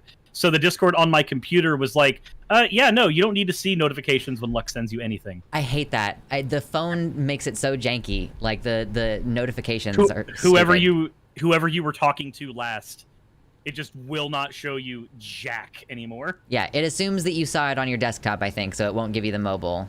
Yep. Let me go ahead and get border up there. If you guys use the ! collab command, that will take you over to Luxander's stream as well. That is a thing you can do. In my chat, it's ! guest. You get a link to Surus's channel. Surus, what are your pronouns? He, him. Okay, that's what I thought. despite, and I know yours are idits. Yes, idits / they them. If you're really pressed and you don't like idits, I'll accept they them. But those idits are my favorites. I generally speaking, because I've gotten into the habit in recent years of they them being my default for practically everything, which confuses. I have one friend who grew up like really conservative, and he's very transpositive now, but they're so when we're having conversation and I say they, he always like stops me and he's like, okay, what kind of they are we talking right now? Yeah, like what is this? It is like, are we talking about a plural person? Are we talking about plural people? Or are we talking about somebody with that particular pronoun? Are we talking about you being respectful? Which they are we using at the moment? I'm like, man, sometimes it's a combination of all of them. Yeah. I can explain it. Porque no los dos? Oy, oy, oy. But let me go ahead and hit the record button because otherwise things will get lost there. But how are you doing? I think the last time we had a extended conversation for any time was, I think, back when a particular individual I won't name for reasons was doing a harassment campaign that we had both been a part of at one point. If you remember. Yeah, I don't remember specifically, because anything that happened 5 years ago, I'm just like, so many stupid things were happening in my life that it's all just kind of like molded together. I sent you the name in DM. I see. Yeah. I don't have a Voldemort kind of approach to that person in particular, although I do understand the like not even bothering to give them the time of day kind of power. Yeah, that's kind of where I'm at there. I'm still being mentioned actively in that person's content as of like a month ago. I have no idea if I am or not. Yeah. The last time I spoke about them was showing I have screenshotted of an entire thing on Twitter where they gave me like 14 points of apology that I needed to do to make up my sins to the trans community. Right. I was like, okay, we're done. Like, sure, yeah, I'm definitely gonna do that. It's like, let me just grovel for a minute here. That's okay. We're in good hands now. Yeah, I won't go into more detail, but there's like a power play thing with that person with every single situation. Oh yeah. Yeah, in your chat, Veronica Fox, Cirrus and Lux, what is this, a crossover episode? Yeah. Oh my god. No, not at all. I just watched BoJack through yet again, and it's such an amazing show. I still need to actually watch the show. I haven't seen it yet. Highly recommend. It's really difficult material. I'm not gonna lie. It's really hard to get through, but I think it's amazing and it's worth it, and it gets better like on every rewatch. Yeah. I've heard that it's definitely one of those things that like as you watch the show, it digs itself deeper and deeper into the psyche of the characters, and that's what makes it. Yeah, and like it's very clearly written in such a way that there was a plan the whole time. It doesn't really feel like each season everything is random. There's like little phrases that get repeated and that you don't notice until you've watched the show through several times. Anyway, yeah, it's been a long time since we chatted. I feel like I'm doing okay as much as I can compared like with all the fascism. Like how's stuff in your world? I feel like you just constantly have shit happening. Because I'm recording this, I don't want to get into all the shit that has happened recently. Though I did recently do a literally a rescue mission. Years ago, there was a homeless trans girl in my audience who needed help. I had a very small community at the time. We did a fundraiser. It was not enough, but it was enough to give hope, but not enough to fix the problem. Sure. My community being bigger now and me being infinitely more stubborn than I was 5 years ago. Yeah. This time I just went, okay, so here's what's going to happen. Obviously, things have not worked out the way that they needed to. You're not homeless anymore. You're in my home now. Secondly, we're getting all of your legal paperwork taken care of. I'm driving you to all the places we need to do so. Thirdly, we're going to be doing that fundraiser again. Turns out I didn't need to do the fundraiser. I did an announcement video about going down to Florida to pick her up, and then like that video alone raised enough money without me doing an official fundraiser at all. Nice. Which was insane, because like the plan is getting them moved to New Zealand, and unfortunately New Zealand has a couple of laws about their visas, one of which is that you have to walk in with at least $1,500 in your bank account so that you are not an economic burden when you walk in, because you're not allowed to work for the first 2 weeks that you get there. Oh, okay, yeah, it's an entire bit of like immigration red tape. So we're just like, okay, cool. So we've got to have enough money for the plane ticket for you. We have to have enough money for your paperwork, your visa, and enough money for this arbitrary law. And then we can think about doing everything else.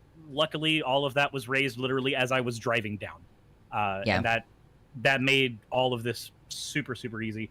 That was the last major event that has happened outside of all of the other little ones that my stream knows about.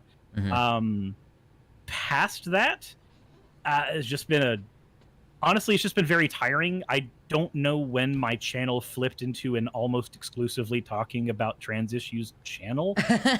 And then it just, there was the atheism content, and then that bled into the political content, and then politics in the last 2 years got almost entirely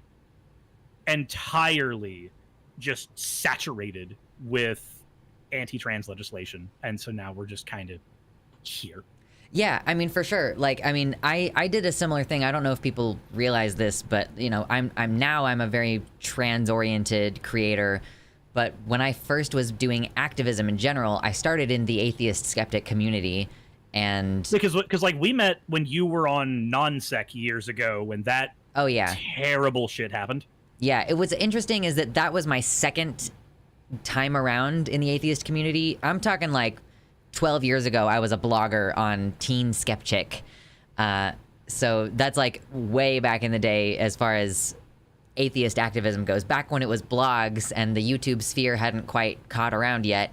So I went from atheist stuff to, there was a schism about like sexism. I don't know if you or your audience really remember, like there was a big, like, these people are doing sexual harassment against the women in the movement, and we've had a whisper network for years, and so now we're just going to start coming out and telling people. That was when like the ACA had all of its fractures within it, right?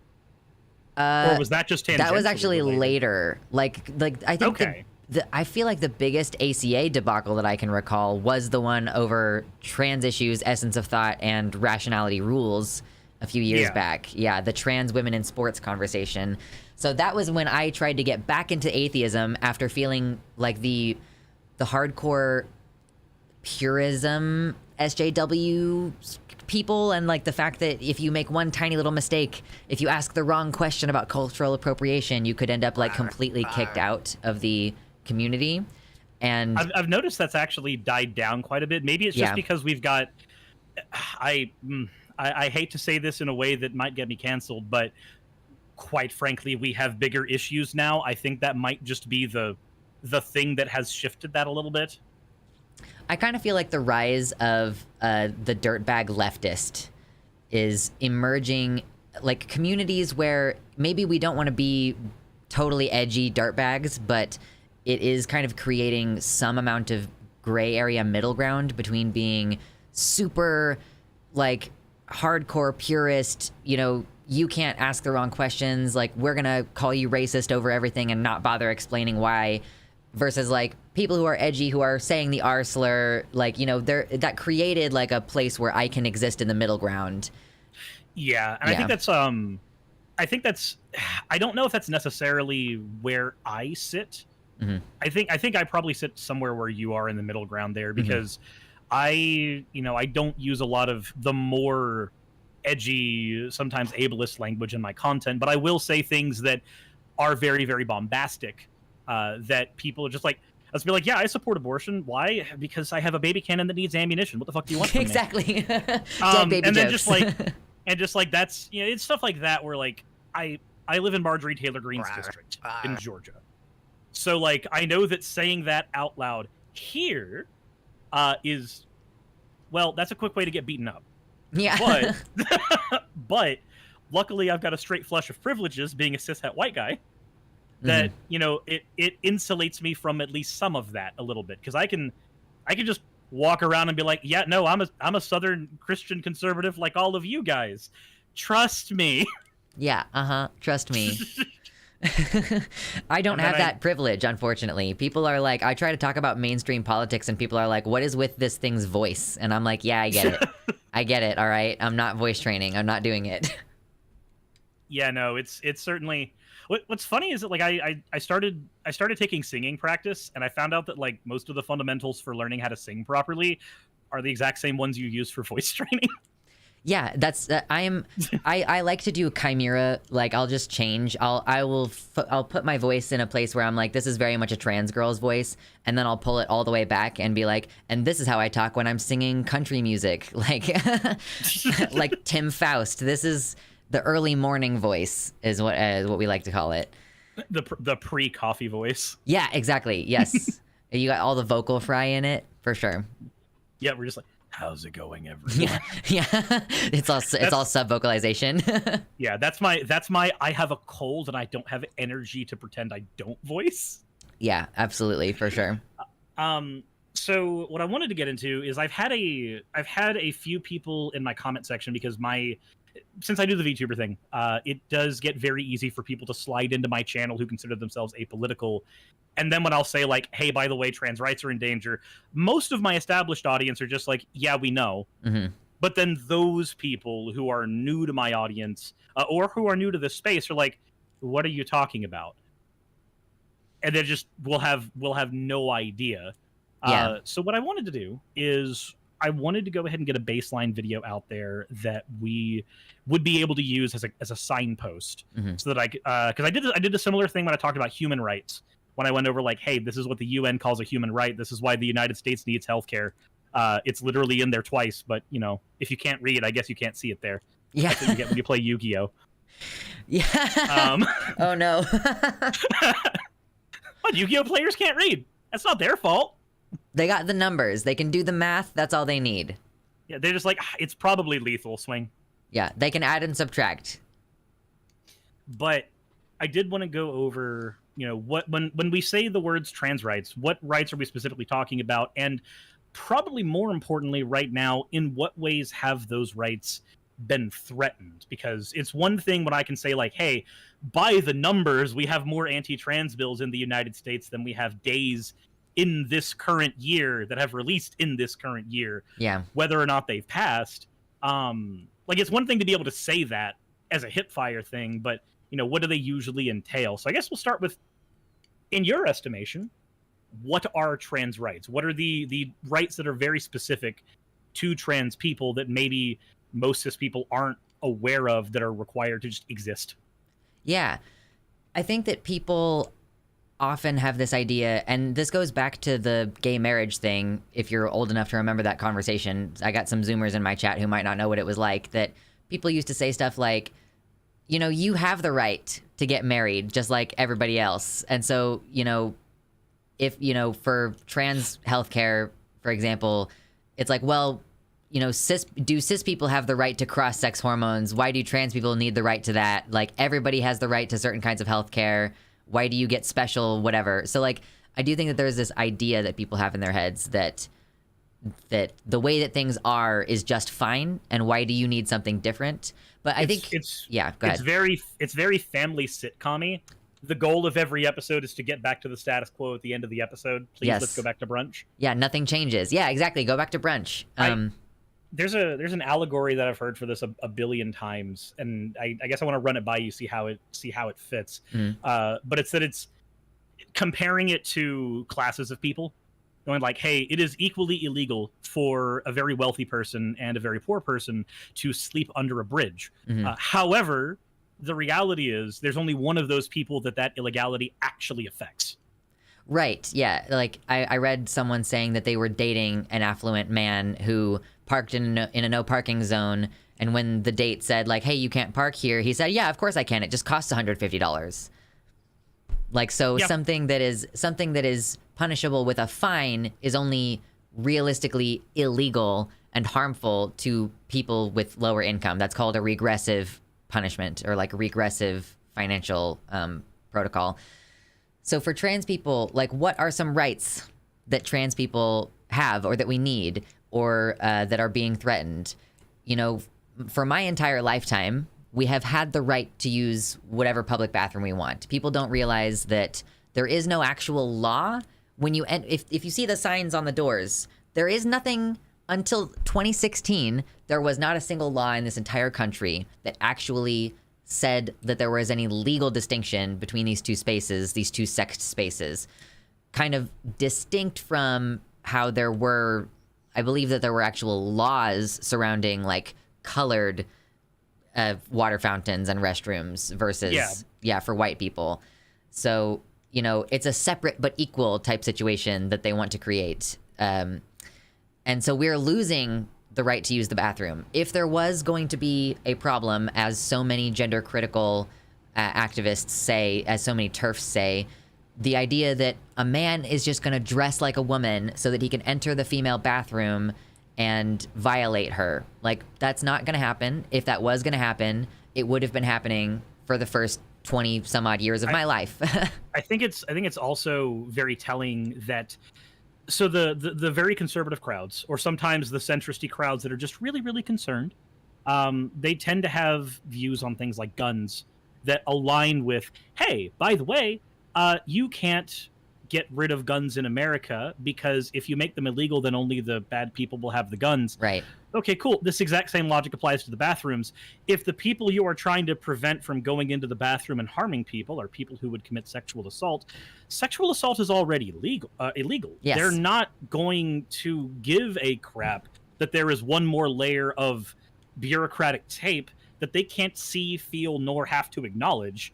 Yeah. It's not gonna stop anybody, if that even was the case. And there is a pretty decent evidence-based like past of adult men preying on young boys in the bathroom. So it kind of seems like if your issue here is men preying on people, then you need to have like a men only, no children allowed space, I guess. But again, like, yeah, it's like how like locks only keep out honest people. That's another little phrase. You know, people are gonna, if they want to break in, maybe someone who's not super motivated will try the door, and if it's locked, then they won't get in. Like, sometimes people will like check all the doors in a parking lot to like see if one of the cars they can get into it. But like, if someone really is motivated, they will get into it. If someone's really motivated, they will find someone to victimize.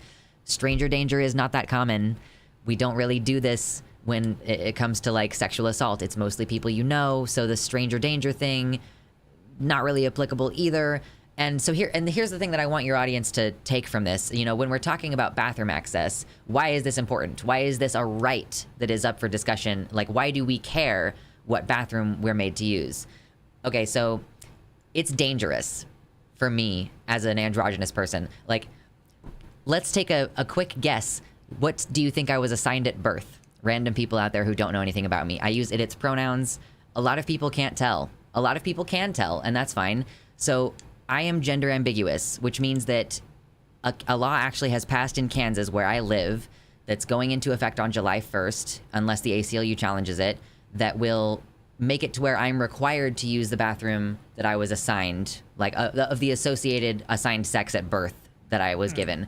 So realistically, the thing is that the women's bathroom is the space that is going to be policed more. So even if I have been assigned female at birth, I can't realistically use the female restroom because that's the space where there's going to be additional scrutiny. But It's also, sorry, go ahead. I was gonna say, it's also weird to like. So there's the common refrain of like, do you want people with X genitalia going into these spaces? And then you just kind of sit there and go like, well, one, have you heard of bottom surgery? Yeah, right. True. Like the whatever genitalia is down, that's plastic. That can be changed. That is malleable. We can make that whatever the fuck they want. And then like, so I have a good friend of mine who is intersex, and where the fuck do they go? Yeah, there are, in a couple of these laws, in the one in Florida in particular, the bathroom bill in Florida, they basically said intersex people will be treated on a case-by-case basis as per the Americans with Disabilities Act. How the fuck are they going to know that they're intersex when they're walking into the bathroom? Who's just somebody sitting there with like a little laser gun, like beep? Yep, you got Kleinfelters. Okay, next. Yeah. Are we checking IDs on the way into the bathroom? Because that's not something you do in a society that's not authoritarian. Like it's a pretty authoritarian thing to do, is requiring people to just give you their documentation whenever. So the thing is that, like, regardless of the legality of these things, like, you know, even if like, okay, I'm assigned female, so I need to go to the assigned female bathroom. Well, I'm visibly androgynous and my voice sounds the way that it does. So I'm in danger physically by people who are trying to be like the cops of the community. You know, people seem so eager to assist and become a citizen cop. There's going to be that one Karen in the bathroom who's just like, they bought a can of mace for this one reason, and they're just sitting there like, I'm ready to use it. I'm ready. Yeah. You're just like, why do you want to have to roll that die? Yeah. So if you think about the access to bathrooms thing, if I feel like I can't go to the women's bathroom because like, even if I think that I belong there, or even if the law thinks that I belong there, that's going to be the place that is least safe for me to go. Like, well, maybe the men's bathroom is not the gender affirming option for me. Or maybe I'm concerned about a big burly trucker who just walked in there, and I don't know that he won't try to like corrective rape me or assault me when I go in to use the restroom. So the thing that creates for trans people is a situation where we cannot go to the restroom in public without risking serious violence on our person, which means that we functionally can't exist in any public space for longer than a couple of hours. Because think about it, like, you need to pee every few hours, or you have to really hold it, or you have to restrict yourself from drinking water. So trans people actually have a higher than average occurrence of urinary tract infections and bladder infections because of our needing to hold our pee because of this unsafe situation. In many places, you know, we've been doing this for decades, whether, you know, like I said, there wasn't ever any legal question about whether we should use this restroom or that restroom until 2016, when Gavin Grimm was restricted from using the restroom in his school and successfully won that case in the state Supreme Court there in North Carolina. So we've been asking these questions for my entire life of like, whether or not it's illegal, is it safe?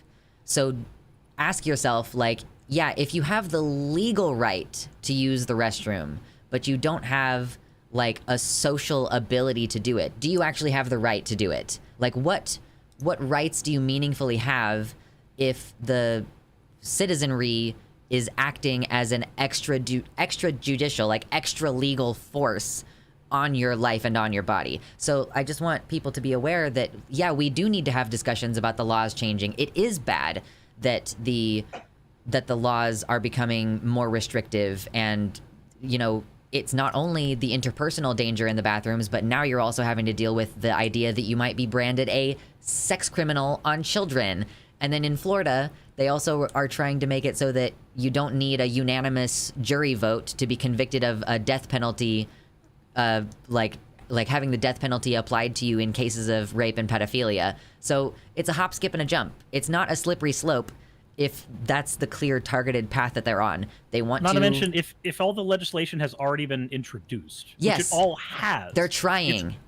It's only a slippery slope if that end point is not already clear. Right. Because the slippery slope fallacy is me going like, hey, if we allow gay marriage, then what stops somebody from screwing an animal? that's a slippery slope fallacy, because at what point are we going to legalize the other one? Nobody's introducing that. That's not in any pipeline. There's no clear-cut way to get to that. Yeah.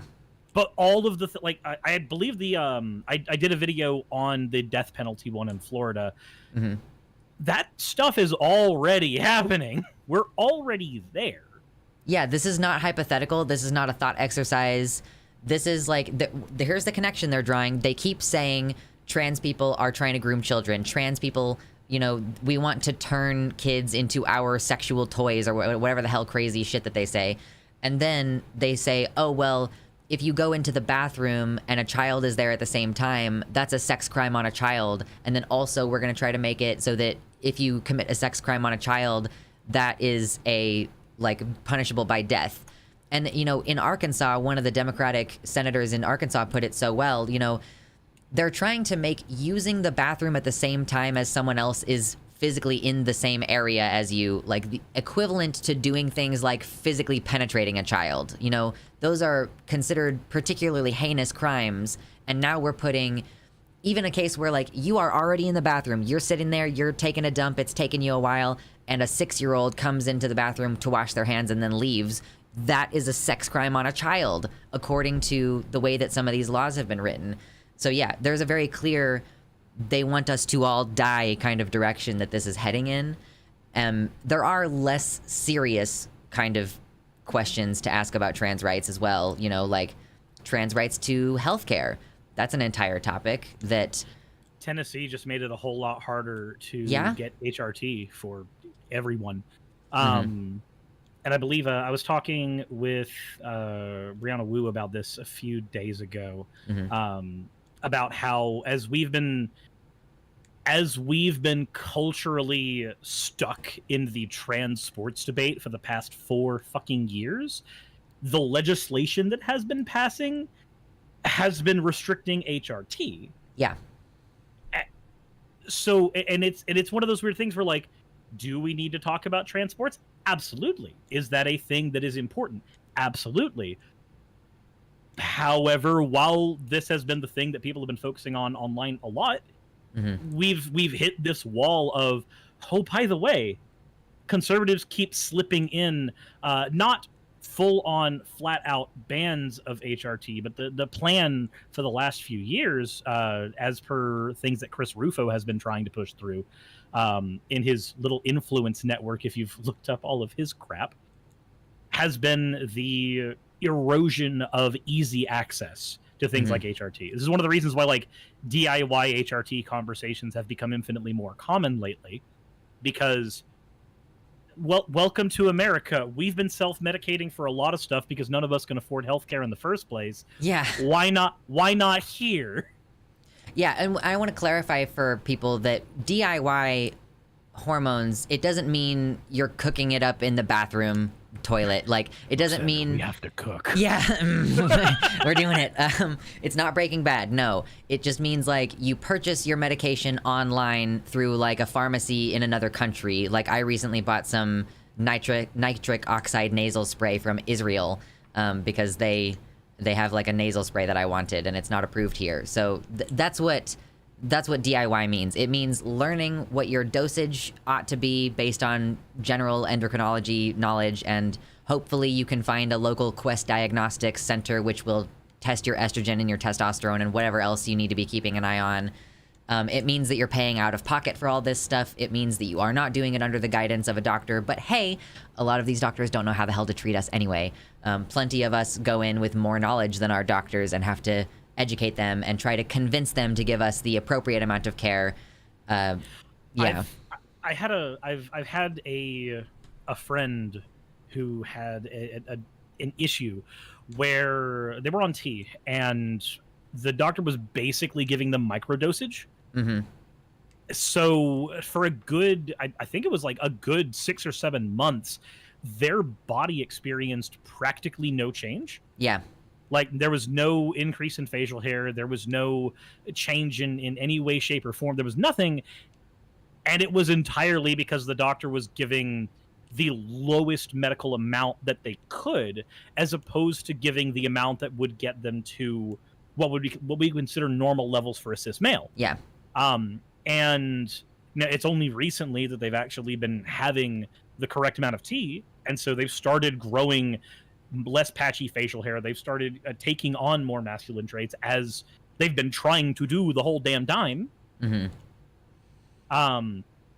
And I just like when you mentioned the DIY thing, there are people in Texas who, because of their proximity to the Mexican border, instead of going to the doctor, which is really expensive, especially in Texas, they'll just go across the border and get amoxicillin, because that's considered an over-the-counter drug you can get without a prescription in Mexico. Yeah. So when they need an antibiotic, they'll just go there, get amoxicillin, come back, and it's cheaper than going to the doctor's office. It's called medical tourism. It's very common for Americans to go to Mexico for dental care, as another big example. So, yeah, we're talking about medication that is being restricted. Like, the doctors explicitly underdosing people because they disagree with their care, but they feel that they can't deny the care they can't deny outright without being sued. It's very common for trans girls to be stuck on 2 milligram pills of estrogen for a year or two. And then they go on Reddit and find out, like, yeah, girl, you should be on injections, and that's like a criminally low dose. So again, it's a situation where, like, you technically have the legal right to access it, and you have for, like, my entire life. And there's different hoops that you have to jump through to prove that you require the care. It used to be you needed to be in therapy for a certain amount of time. La da da da da. We're kind of trending toward an informed consent model where it's more like, hey, as long as you've done your research and you can verbally confirm to me that you understand what this medicine is going to do to you, that gets me as the doctor out of legal liability, and okay, take the medicine that you clearly want. When I got first diagnosed and sought medical care for transition, the nurse practitioner genuinely was just like, yeah, every single person that I see who wants this care knows, like, every single thing that I'm about to say, but I'm legally required to go over it with you. Yeah. Yeah, so not having access to that medical care, it prevents you from being able to integrate in society. It makes it harder for you to get a job. You know, the sports conversation, they complain so much about, going through male puberty makes you have a biological advantage, but they also want to deny kids access to puberty blockers, which will prevent them from developing that.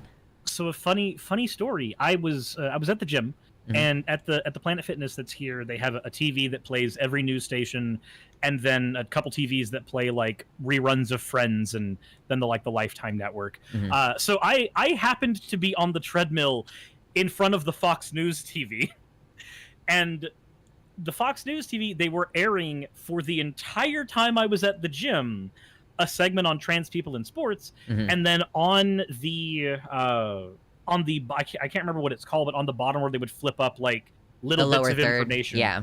When they would flip that up, it would always be like, study this, and it was always just the titles of studies, and it would be things like puberty blockers found to be the same medicine as used for castration, and it would be just, like, constantly stuff like that. It's like, so when you just flip that up, if I just read those titles, I'd go, oh, that's insane. Why would we give Luprin to children? And then when you realize, oh, shit, right, the way poison works for all people who exist is dosage. Water can kill you if you have too much water. Truly.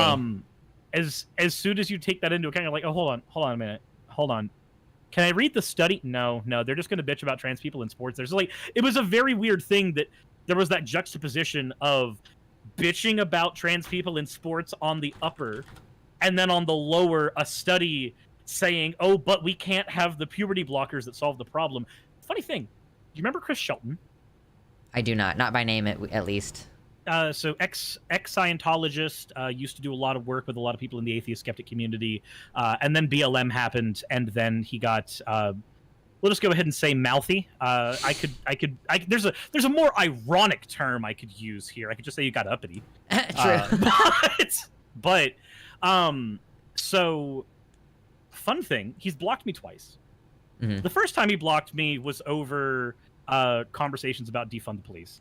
The second time he blocked me, which was more recently, this time I got screen caps, because this time I was like, okay, I talked about the Fox News thing at the gym on Twitter, And then he responded with, hey, puberty blockers don't begin to solve the disparities in trans people in sports. The problem is trans bodies. Like there's some kind of superpower at play. Yeah. Or something. It's supernatural somehow. And then I just went, would you like to unpack that? That's all I said. Would you like to unpack that? And then he goes on a tirade about how he's not gonna unpack that. He would just be called a transphobe, and he's definitely not a transphobe. And I'm like, I don't give a shit if you're a transphobe. I don't give a flying fuck. I give a flying fuck if you hurt people. What's in your heart of hearts? Not my concern. Doesn't matter. I don't give two shits. So I just said, okay, then maybe next time. Vice Rhino sent me a wonderful 83-page long meta-analysis on trans people in sports that showed that, hey, by the way, if puberty blockers are involved, none of the gains that are had in male puberty are things that happen anymore. Like, that's what the puberty blockers stop. So I grabbed that link, put it in my reply, and went, then maybe don't talk about this, especially when you're wrong. And then he just goes, I will talk about whatever I want on my own damn page, thank you, and blocks me. And I'm just like, okay. They're such snowflakes. I didn't realize I was triggered. arguing with an 11-year-old. Yeah. Oh my gosh. Yeah, and I see some people refer to puberty blockers. People will go like, you know, that's like medicine that they gave people for cancer.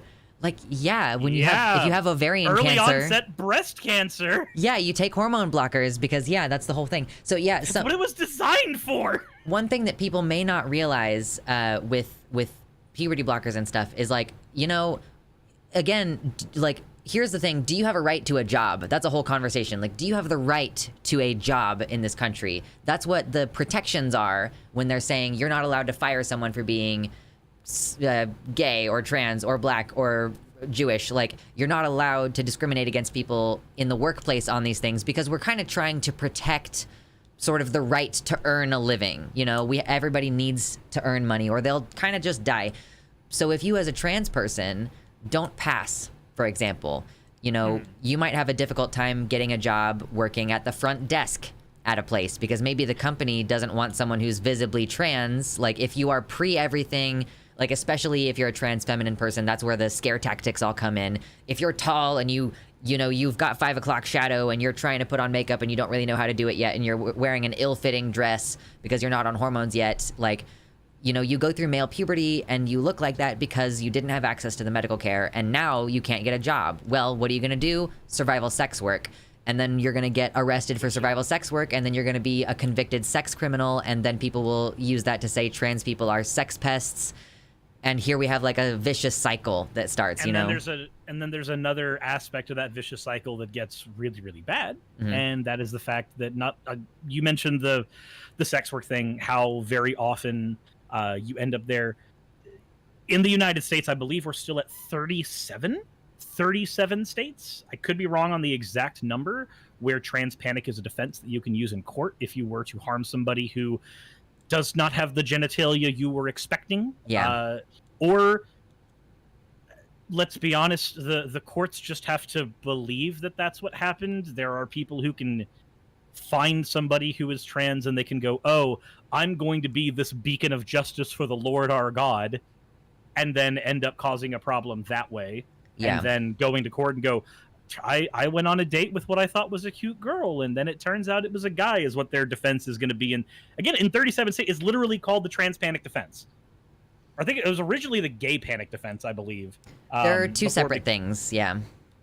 So it's just like, it's really fucky, especially for somebody who might feel like they have to work escort services to survive. Especially, like, there's members of my community I know that, like, their goal is not to end up on either end of the extremes of the gender spectrum. Their goal is to purely androgynize. There are members of my community who are like, I've got big tits and a giant man beard.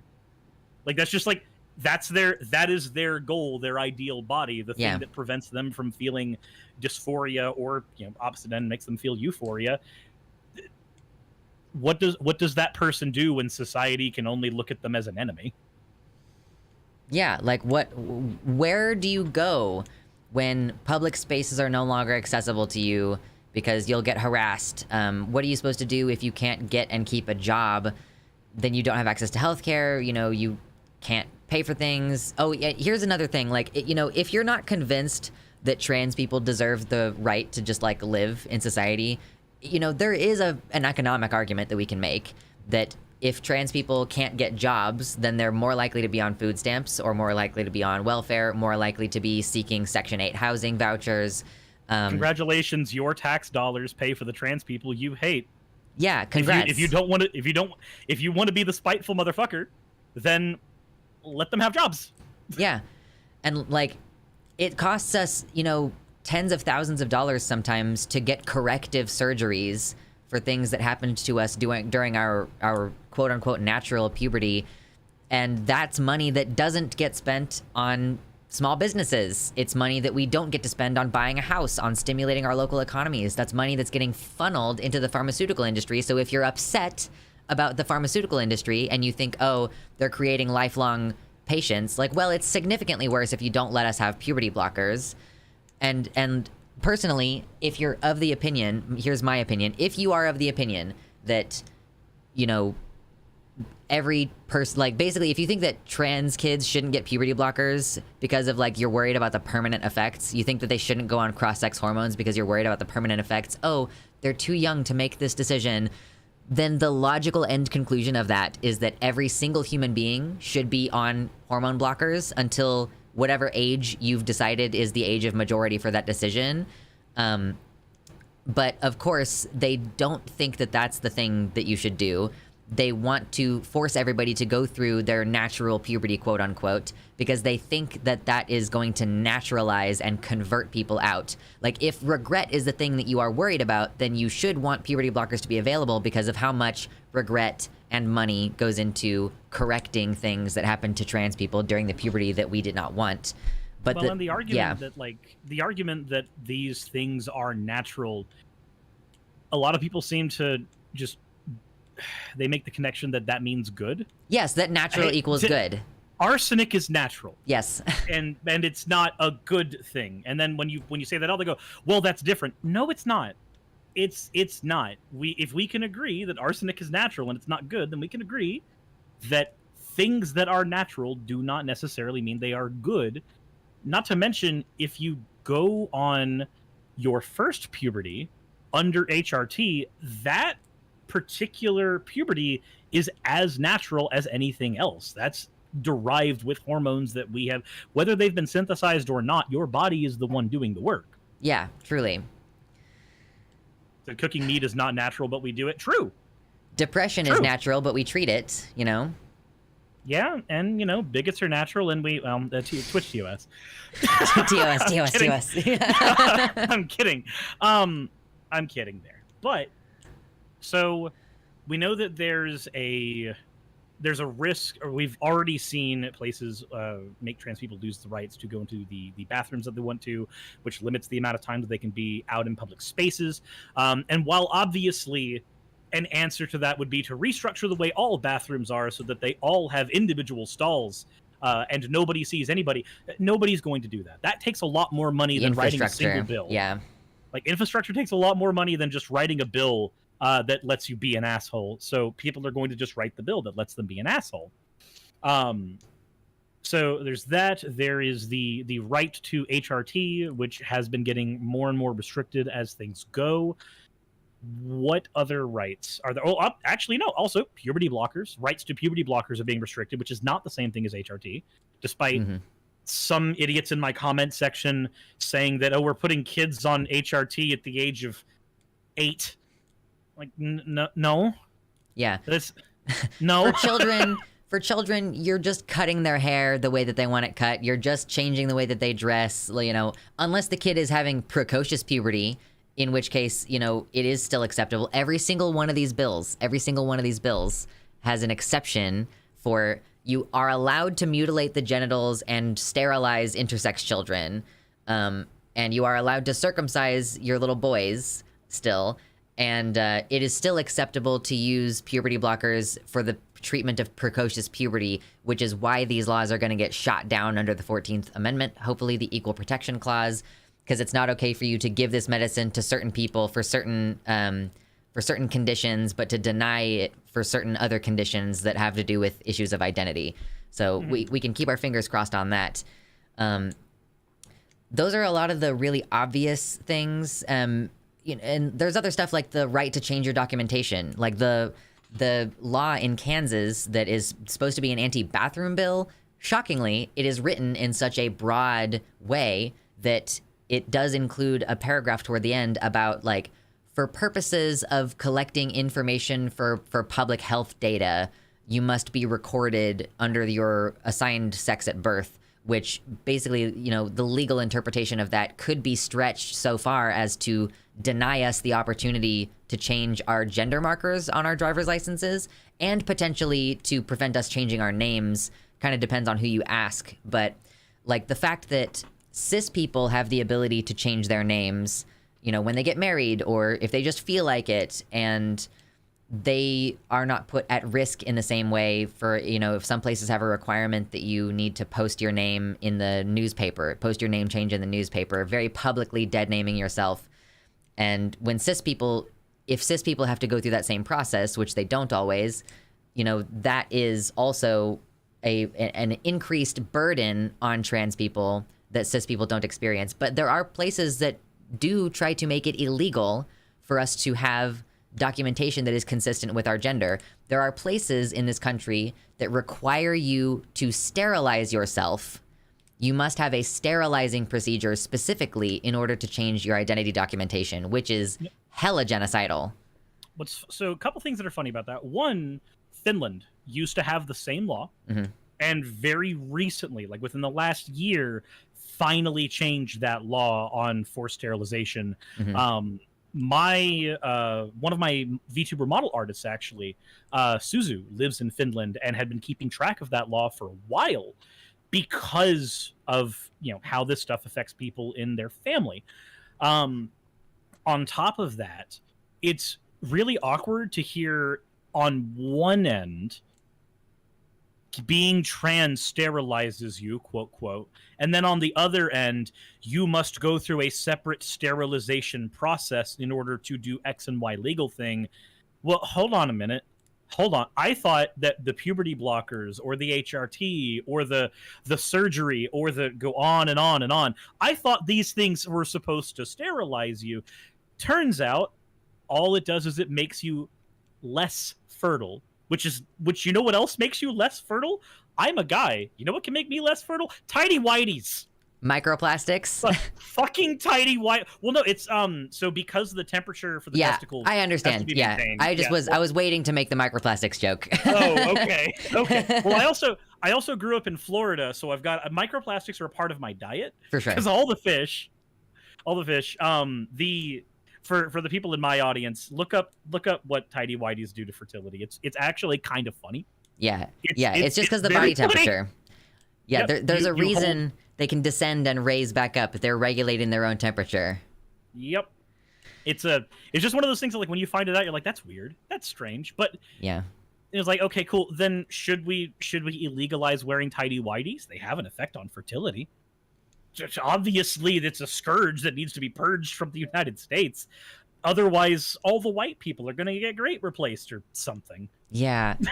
So much weird breeding nonsense there. Yeah. I want to say, before we get too far off the, like, trans kids deserve the right to transition thing, I just want to say, like, kids make their own decisions about their own healthcare all the time. You absolutely are allowed to get a tattoo at age 16 if your parent signs off on it. So the whole point of medical healthcare being set up the way that it is because a multidisciplinary team of medical professionals work in collaboration with the parents and the child to determine the most effective form of treatment. That statistic that you keep seeing that says 80% of trans kids, quote unquote, end up desisting, that's like 80% of all of the kids who come in to be screened at all.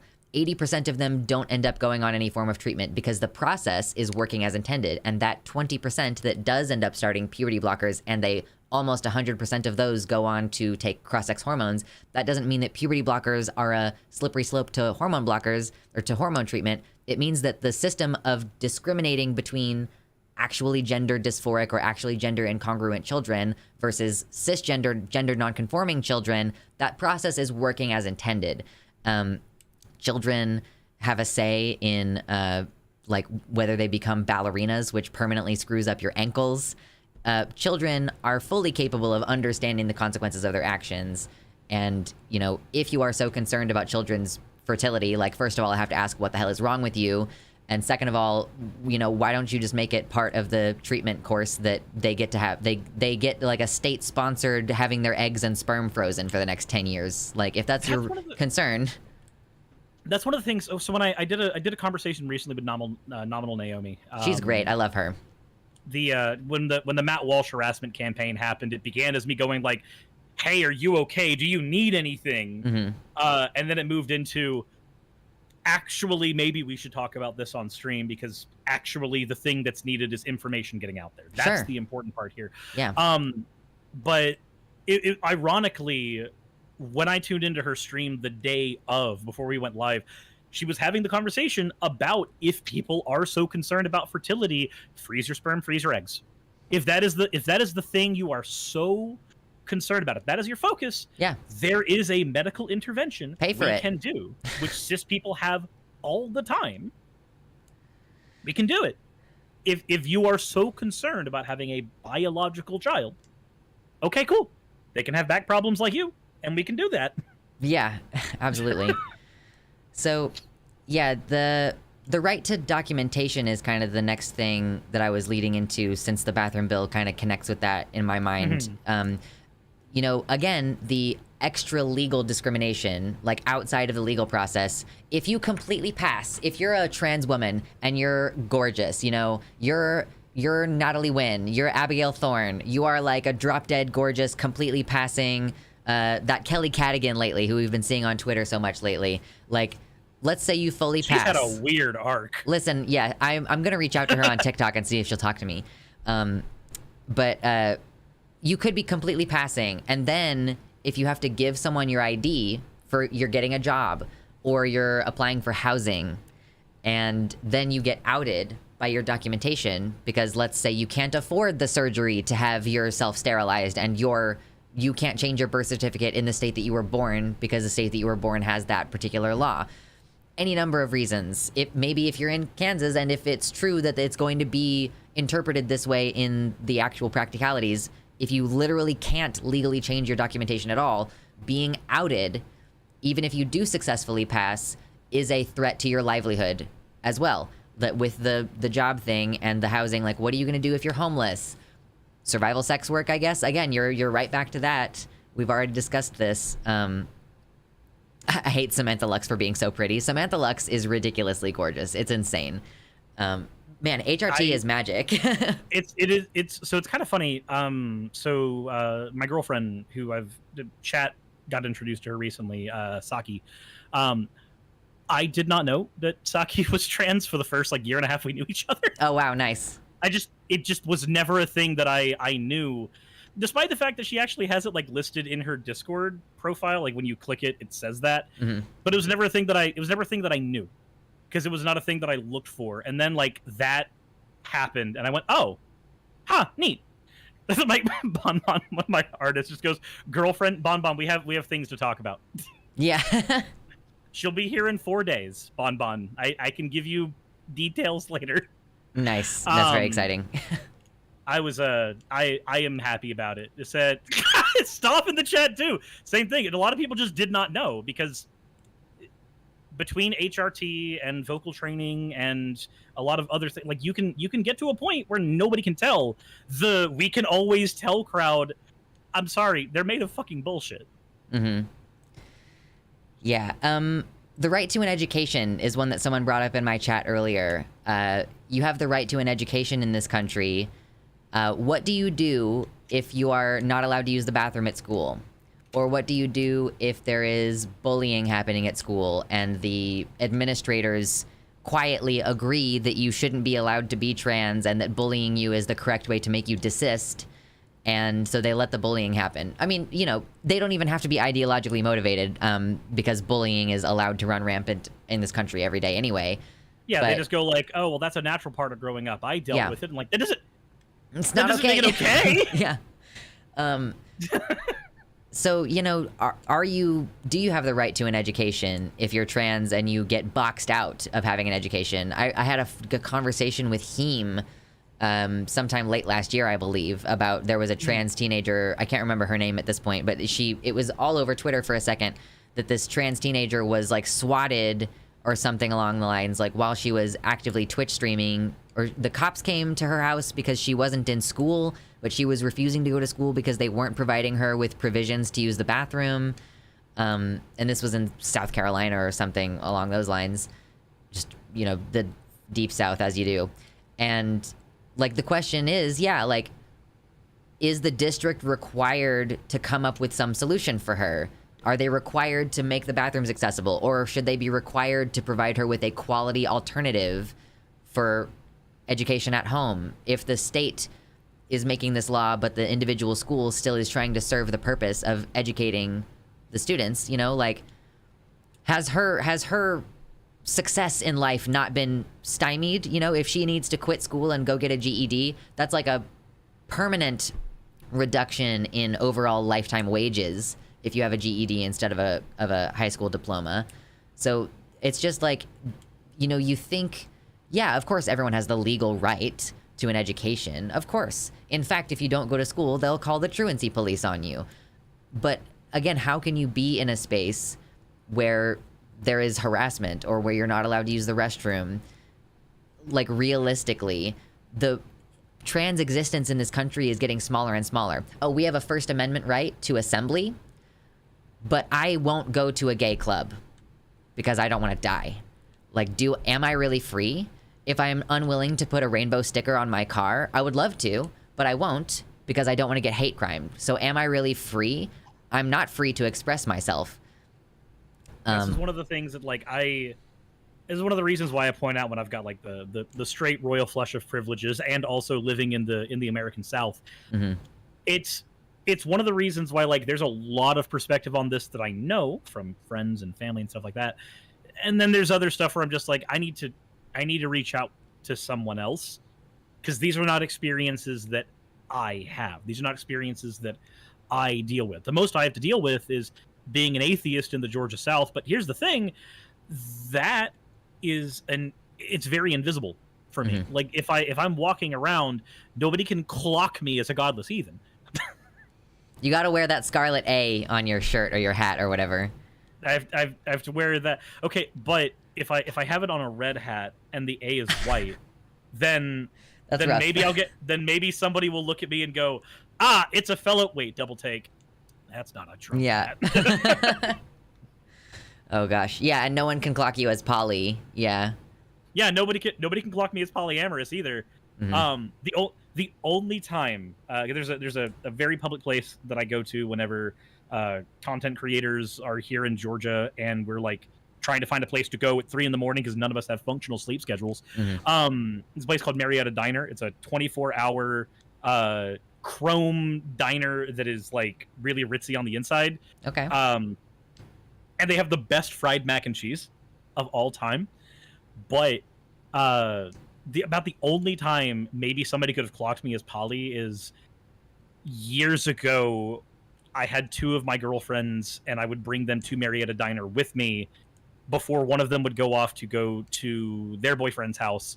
And then we would, me and the other girlfriend would go back to my house. Like, that was just like a thing that we would do as a habit. Maybe that was the only time somebody could have clocked me as poly. Mm-hmm. But outside of that, if I just go to the card shop with one partner and then go to the card shop with a different partner the next day, somebody might just think I'm cheating.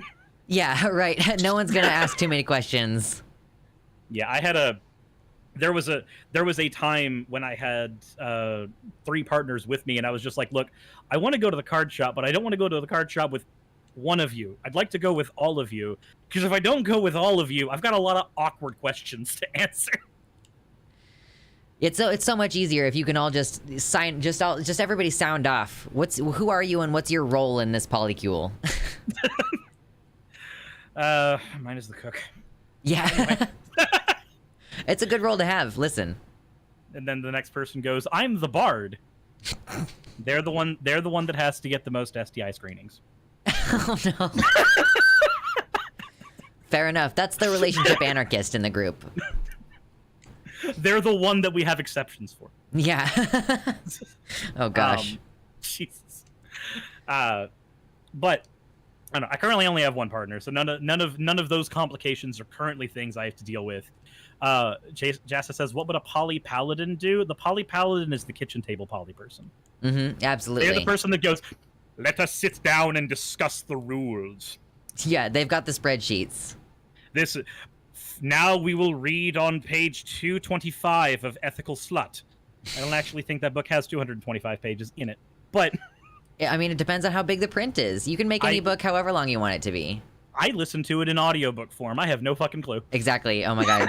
I love audiobooks. They're so great. I'm in the middle of the Dresden Files in audiobook form, and they're wonderful. Nice. Yeah. You said, "Why must you call me out like this?" Fennec, I'm not just calling you out. I'm calling a lot of people in my community out. You gotta have a slightly antagonistic relationship with the community. It can't be all fun and games.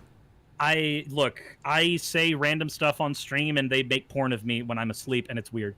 And I've given up trying to stop it a long time ago. I haven't had that happen to me, but I also don't have a VTuber with giant titties thing going on, so... Hey, to be fair, this was also birthed from fan art. Okay.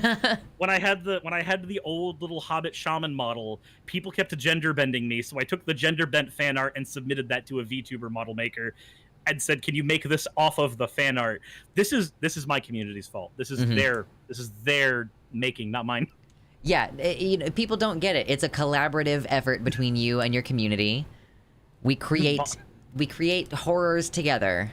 Bonbon said I added a whole dimension. True, because Bonbon was my 3D model artist. Mm-hmm. that was back when I said, okay, I'm not doing this as a 2-month joke anymore. I guess I'm just doing this. There you go. I mean, it's working for you, so. That you would be surprised how many VTubers are very, very politically involved, but will not talk about it on their streams. The anonymity is so useful. Mm-hmm. I'm out here with my actual human face. My human face comes on when I press this one button on my stream deck. This one. Oh, wait, no, that's the wrong one. Uh-oh. This one. Oh, never mind. I have things layered improperly. Rip. Never mind. My actual face button isn't working right now, and I'm far too lazy to fix it at the moment. Yeah, no face. No face for you today. So identification is where we left off on there. Yes. Does that bleed into any other rights that are currently at risk right now, or is there just another area that has to be springboarded off of entirely from there? Oh gosh, I mean, because education was the last tangent that we had from that. Yeah, a lot of it is little things like that. Considering that we've covered some of the major ones, I mean, your right to travel can be infringed if your identification doesn't match how you look. Mm-hmm.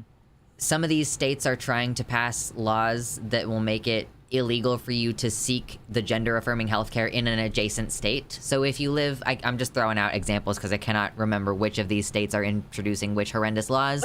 Let's just use Florida. Yeah, let's just use Florida. Let's just say that Florida has made it illegal for you to cross the state lines into Georgia to get access to medical care. You know, you're thinking, oh, it's illegal in Florida. That's fine. I'll just go to Georgia. Or if you take your kid with you, there's this whole other messed up thing. There's a law about against sex trafficking children across state lines. Mm-hmm. And they've been using it to apply to a parent who just takes a gender non-conforming child to a different state. Yeah. Yeah. So I saw that. It's horrendous. It's so messed up. It's part of the Commerce Clause, I think. That has to do with you're not allowed to traffic certain things across state lines, and human beings are just one of them. So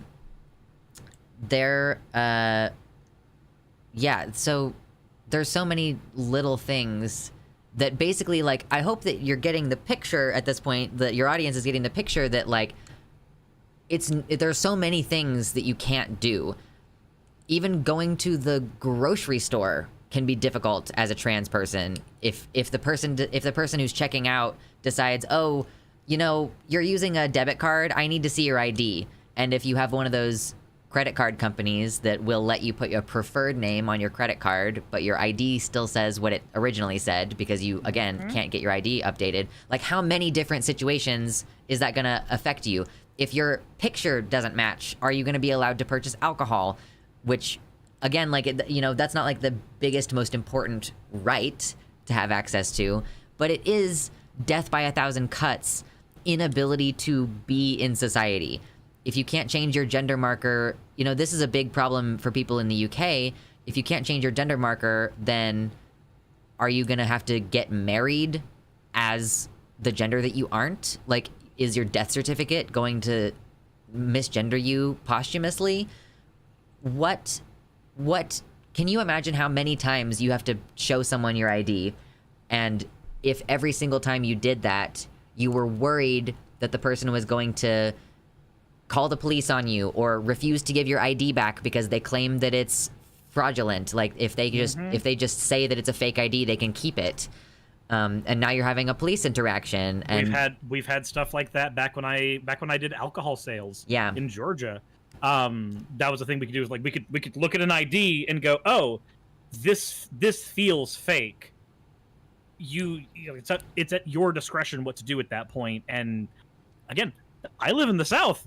There is, of all of the places here, there is only one space I can think of off the top of my head that is actually like a decent trans positive space that sells alcohol. And it's a card shop, because there's a card shop cafe hybrid that I don't want to name here, that they sell alcohol and they sell pride pins. Yeah. So that's like their whole shtick. It is one of their shticks. There's a friend of mine who is trans who works there, and they were debating on, you know, where they wanted to work. They knew they wanted to work at a card shop because they're neurodivergent. That's their hyperfixation. It's the one thing they know they'd be able, or special interest rather. It's the one thing they know they'd be able to focus on and also keep as a career. So we were just like, if you're going to go to any card shop, go to that one. That's the one that's not going to discriminate on you, you know, 2 years down the line. Go to that one. Yeah. Oh, related to the medical stuff, I don't know if I mentioned this. I was talking about it before we started our call.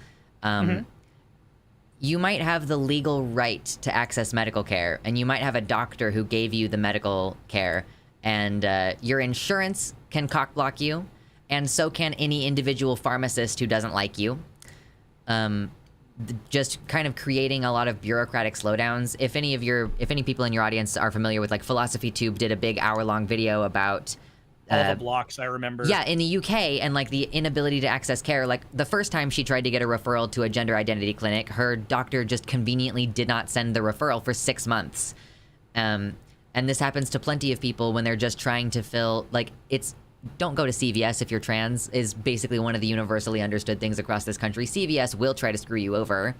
Walgreens does it too sometimes, where just individual pharmacy techs. Someone in my chat was saying that they had to wait 6 weeks to get their testosterone refilled, and 4 of those weeks they could see the filled prescription in a bag behind the counter, like, just waiting for them to pick it up.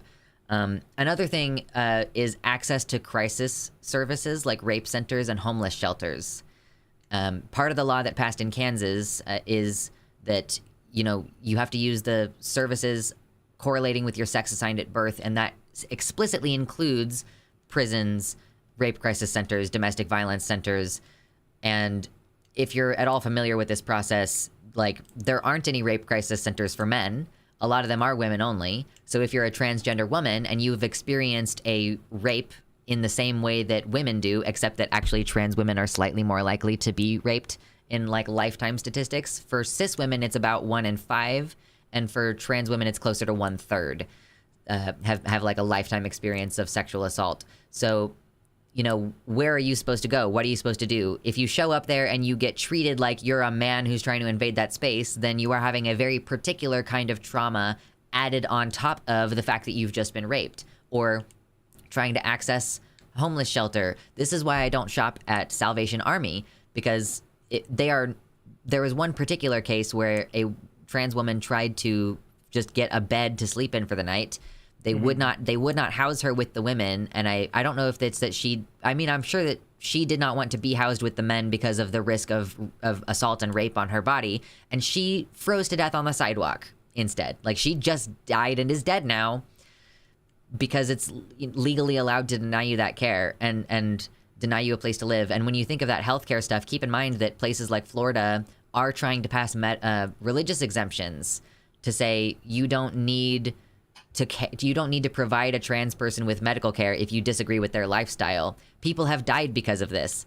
Ambulances show up to car accidents and they realize that someone's trans and they start like making fun of them while they bleed out on the street. And that's just, again, you're supposed to have the right to life and liberty and the pursuit of happiness. Do you have a right to life if legally there is no protection? Or like, what are you going to do if they just let you die? You know, it's not like you can sue afterwards because you're just dead, and there aren't ramifications for those people. I personally think that I don't really know how I feel about states and governments and stuff at this point, but if we're gonna have one, then if you let someone die because of your transphobia, like I don't know that I don't think you deserve the like most horrendous version of the death penalty that we have legally available to us, frankly, because that just makes it impossible in any situation. I have to be way more careful than other people do about not breaking my arm, because breaking my arm could be a situation where I go to a hospital and they make it worse. Like, don't ever take me to a Catholic hospital. I don't know if I've talked to my husband about this, but I need to tell him, like, by the way, if there's ever an emergency, do not take me to a Catholic hospital because they will just let me die. Like, the number of things you have to think about is crazy. No, and it's there's been a lot of talk of, like, for instance, with the LGB Alliance, where they go like, oh, well, let's, try to take trans people out of this particular movement. Or like let's have LGB, but with none of the T's and Q's. I'm like, well, hold on. Are you telling me that a lot of those people who are gay or lesbian have not used the word queer to describe themselves? Right. At least once or twice? We're here, we're queer, get used to it. But you see a lot of that and you go, well, hold on a minute. A lot of times being gay can go under the radar. Being lesbian can go under the radar. If you're not, walking out holding hands with the partner you've chosen, then you might be able to go under the radar pretty well. Not every gay man has a Hollywood lisp, as it were. But a lot of times being trans, just that can't go under the radar as much. If you're a few months into HRT and you've got a dress on and you're, assigned male at birth, then there are going to be people who are going to stare at you.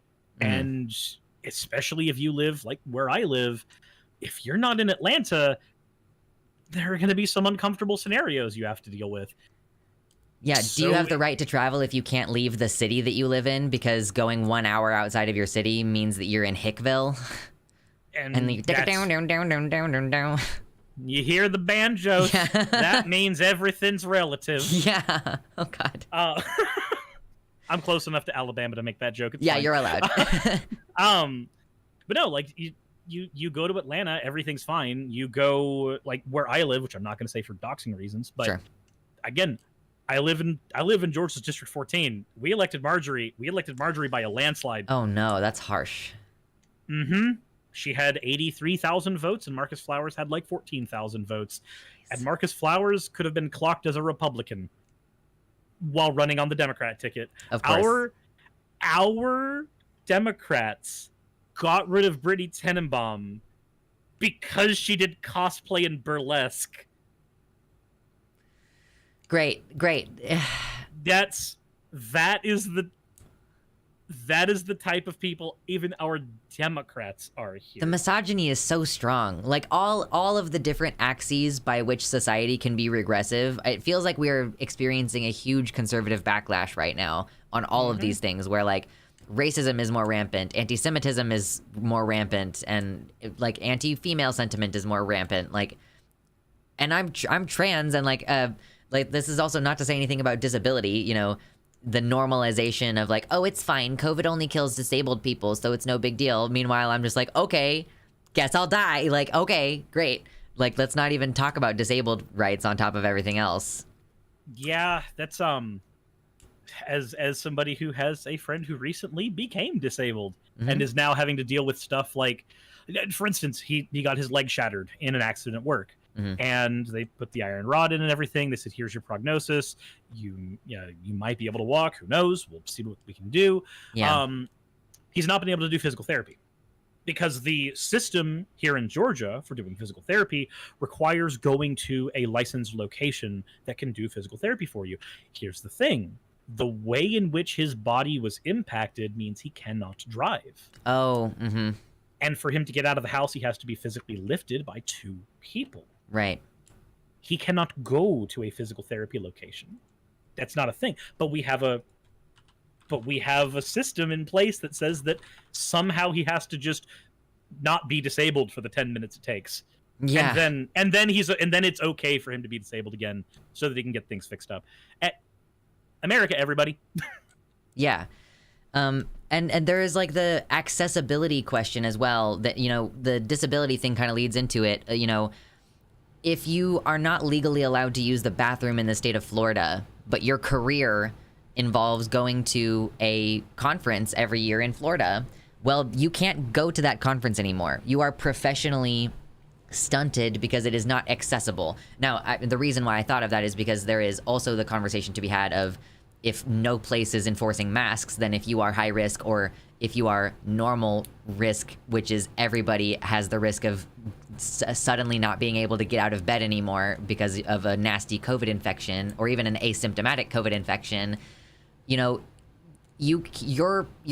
ability to live in society and have opportunities and meet people and have relationships, those are all going to be negatively impacted. So yeah, like, being in public means having professional networking opportunities, having social opportunities, like getting to meet that one person who you're going to marry someday and have kids with. So for trans people, it's like,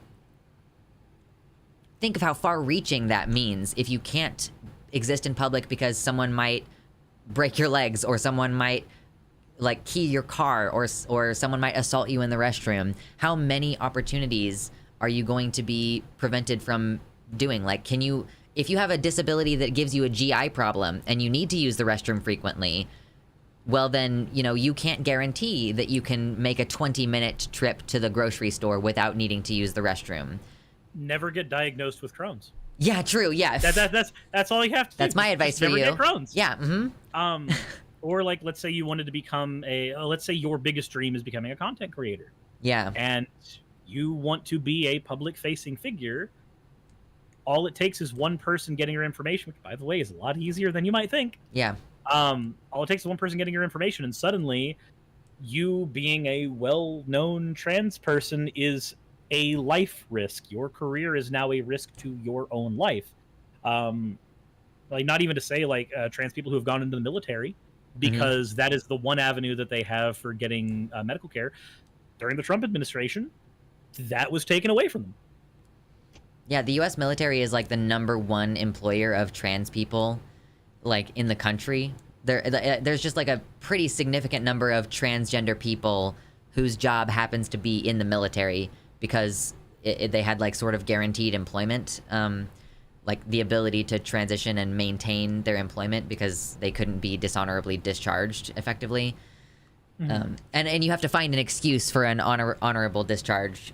Like with many jobs, there are supposed to be legal protections, but realistically you can be fired for any old reason. They can just make up an excuse unless you can really definitively point to the fact that they fired you for a specific protected trait. That's really hard to prove. Very hard to do. Yeah. If you're in a state that has right to work, which makes it really hard to unionize, or if you're in a state that has what's called at-will employment, all it takes is an employer simply not liking you because of your religion, lack thereof, your sexuality, your gender. All they have to do is just make life difficult for you for a couple weeks.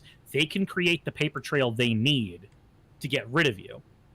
And you don't have to prove you can't prove that the landlord passed on your application to the house that you're trying to live in because of your trans identity. Like you're just screwed and you can't prove it. And you're out $70 because you had to pay for an application fee. Yeah, for sure. Yeah, one of my chatters also points out when you have intestinal issues as a trans person, you have to have a conversation about what states you can drive through. Like if I'm trying to get to Illinois to see some of my family members who live in Illinois, I have to check the law in Missouri, in Iowa, and like I have to know where the safe places are, and you might have to literally like reroute around certain states, or as one of my Texan viewers said earlier, if she were to leave Texas, she's gonna realistically have to fly out so that she doesn't have to drive through some areas of Texas that are not safe, and that costs a lot of extra money. Like the extra planning that goes into just not having basic access to facilities like restrooms is so far-reaching, and people think of it as frivolous. It's not about you feeling unaffirmed. This is the problem with fucking Anna Kasparian and the whole, don't call me a birthing parent, okay? I'm a woman. It's like, you don't understand. It's not about your feelings about who gets access to this healthcare. Speaking about healthcare access, trans men, sometimes like one trans man in particular, Robert Eads, died in the 90s because he had ovarian cancer, and for a year or two he was denied care by more than a dozen doctors because they were like, well, if you're a man, then how could you have ovarian cancer? I guess this is a lesson for you, and also I don't want you in my waiting room because you'll freak out all my female folks. And then the cancer metastasized, and then he dies of something, a cancer that could have been treatable if it had been treated when it was, yeah, like, you know, having to go get a pap smear. And it's not just hoping that the people at the front desk don't call you the wrong name or don't misgender you. It's also about like, is this doctor, while I'm in the stirrups, going to ask me, okay, I'll disclose. I was assigned female at birth, and I have had more than one doctor ask me about the size of my clitoris while I am in the stirrups. And that just feels really fucking inappropriate to me. Yeah, well, it's their medical curiosity because they don't have boundaries. They think that my body is just something that is, for the purpose of satiating their medical curiosity. And they're like, they just want to know, is your clitoris bigger than it should be naturally because of testosterone therapy? And it's like, how do you say when you're in the stirrups, like, hey man, that seems really inappropriate. That's a sexual question and I'm in a compromised position. And also, maybe it's not even just the invasive questions. How do you know for sure that when they hurt you during the exam with the speculum, that wasn't deliberate, that wasn't them trying to teach you a lesson about how you're really a woman? Like, and that's like, female healthcare is so messed up anyway and so difficult. Like, I had an IUD placed and it was the worst thing that has ever happened to me in my entire life. And that was just par for the course female medical care. And like, I don't know if my care was worse because I'm trans and there was some bias involved there. I can't know. And I have to be, first of all, willing to confront my dysphoria to go into this space, deal with all of the hoops of people maybe misgendering me and everything. Yeah. It's like, deeply uncool. I've seen similar things in the healthcare spaces here as well. My ex, Raz, who still runs my Discord server, still does stuff for my community. But at one point in time, they had to have their ovaries removed because they were killing them. And I remember a solid year and a half of being in and out of emergency rooms because symptoms would metabolize, or not metabolize, but symptoms would manifest. Blood pressure would go through the roof.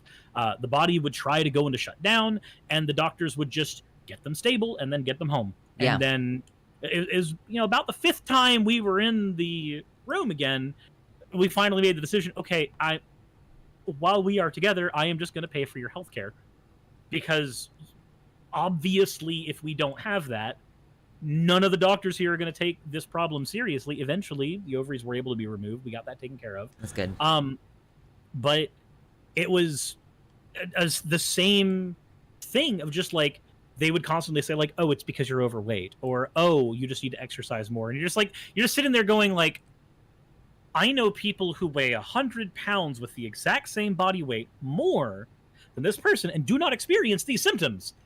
It is not the weight here that is the problem, sir. There is something inside that needs to be fucking cut out.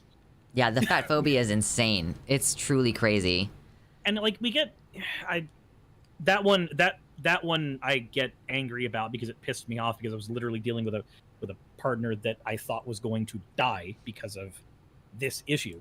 Yeah, and people do die from straight up medical neglect. Oh, you're too young. You couldn't possibly have this issue, so we're not even going to test for it. Here's my gift to everybody out there. Make them write down that you asked for tests and they told you no. Ask them to add that to your medical documentation, because that's a paper trail for a lawsuit, and they will often just run the tests for you. My fucking so in my community there is an artist who's very well known, and she's been doing work for me on my channel for years, Turning Tide Studios. Recently had a stroke at like 34. Yeah, welcome to post-COVID world. It just like, and you see stuff like that happen, and like whenever a doctor goes, you're too young to experience X, Y, and Z. No, bullshit. Shut the fuck up. Put that in. I agree. Put that in writing.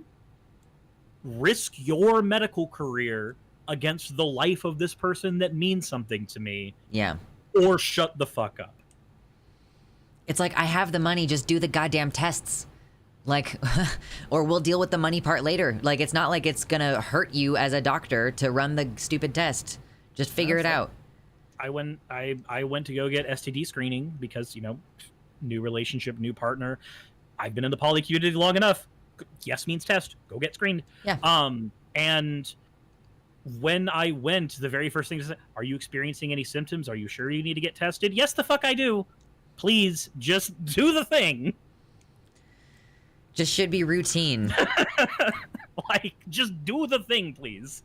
It's not like there's a limited number of resources. Like, oh, there's only so many pee sticks for you to pee on, or whatever. Like, it's like, I've only got so much blood for you to draw. I guess my hand still hurts. I have deep veins, so they have to go through my hand. Oh, that's rough. Ugh. I hate intravenous crap. Like, I need to get my blood work done to test, because I've been on low dose T again for a couple months, and like, I just really, really, really hate blood work. I'm not a fan of it either. I understand. Yeah, it's rough. So I guess that puts us. We've been here for about a good little more than an hour and a half. Yeah, going over a lot of this. I guess my question would be: are there any final thoughts or final bits of info that you think people who are new to all of this in my community, and people who say that they don't know what trans rights are and yet somehow can't sit down and watch an hour and a half video in the background while they're driving, that they anything else that might be useful for purposes of pointing people to this type of stuff?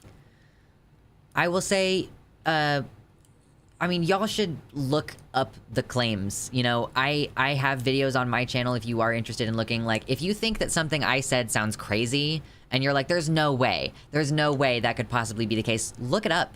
It's happening out there, and I'm drawing a very doomer picture because the situation is quite dire. And I think that makes it so that people don't really want to listen. It's like you're Cassandra, and people just don't want to hear you and your prophecies. We've been calling these actions genocidal for quite a long time. And the thing that I want to drive home for people is, if you think that some of these actions are hypocritical or they don't make sense, I invite you to start looking at the actions of these Republicans through the lens of the idea that their end goal is to, as Michael Knowles put it, to eradicate transgenderism from public life. The idea here is that a dead trans person is preferable to a living trans person, and like a repressed trans person is preferable to an out trans person. Just if you feel frustrated, if you feel crazy a little bit, if you feel like, why would you deny puberty blockers and also complain about the puberty effects in sports? It's because they want a world where transgender people do not exist. They want a world where they don't have to be around people they dislike. I just pulled something up for my chat. The Human Rights Campaign Foundation actually has a wonderful resource in case you are unaware of how far-reaching a lot of this legislation is, which is the Gender Affirming Care Bans in fact Impacting Youth page. And it shows every state that has a law or policy banning gender affirming care up to the age of 18. Points out that in Alabama and Arkansas, court injunctions are ensuring continued access to care, but there's an asterisk there because that can change at any point. And then it has some state, a very few amount of states in yellow that have laws or policies banning gender affirming care that is being considered. In half of the states in the United States, gender affirming care up to 18, some laws have already passed. They've already gotten to that point. That is a wonderful resource I would point people to. The ACLU also has a page, after I get past the donation bit, that has it tracking all of the bills that have been passed, period.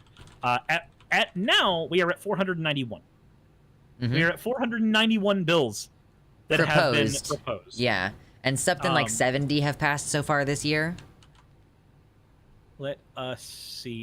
It has more information for all of that as you scroll down. Yeah. It has the actual names of every single bill. So in case you are of the opinion that none of this is happening, or the fun phrase that could never happen here, if that is the thought you have in your head, those are two websites I would point people to. I also sent you a link in the Discord chat. If you think that I'm being inflammatory by referring to these actions as genocidal, like, let me be clear. The purpose of genocide is to reduce the number of people in the group. It doesn't have to be total elimination. If you take kids away from their parents and remove all of their culture and language, as was done to the Native Americans, and you send them back to their families and their communities to be like assimilated into white culture, that is also a form of genocide. The Lemkin Institute, which studies genocide, was founded by the guy, or it was named after the guy who invented the concept of genocide. They released an article back in November describing the gender critical movement's genocidal nature, and gender critical, I think, always kind of evokes very particular flavor of UK transphobia, but they use the term gender critical to refer to, in large part, they're talking about the laws in the United States targeting transgender individuals. But let's also keep in mind, everybody, that this is not just an issue for the United States. If you live in the UK, you functionally don't have a right to transition, even though they have a nationalized healthcare system.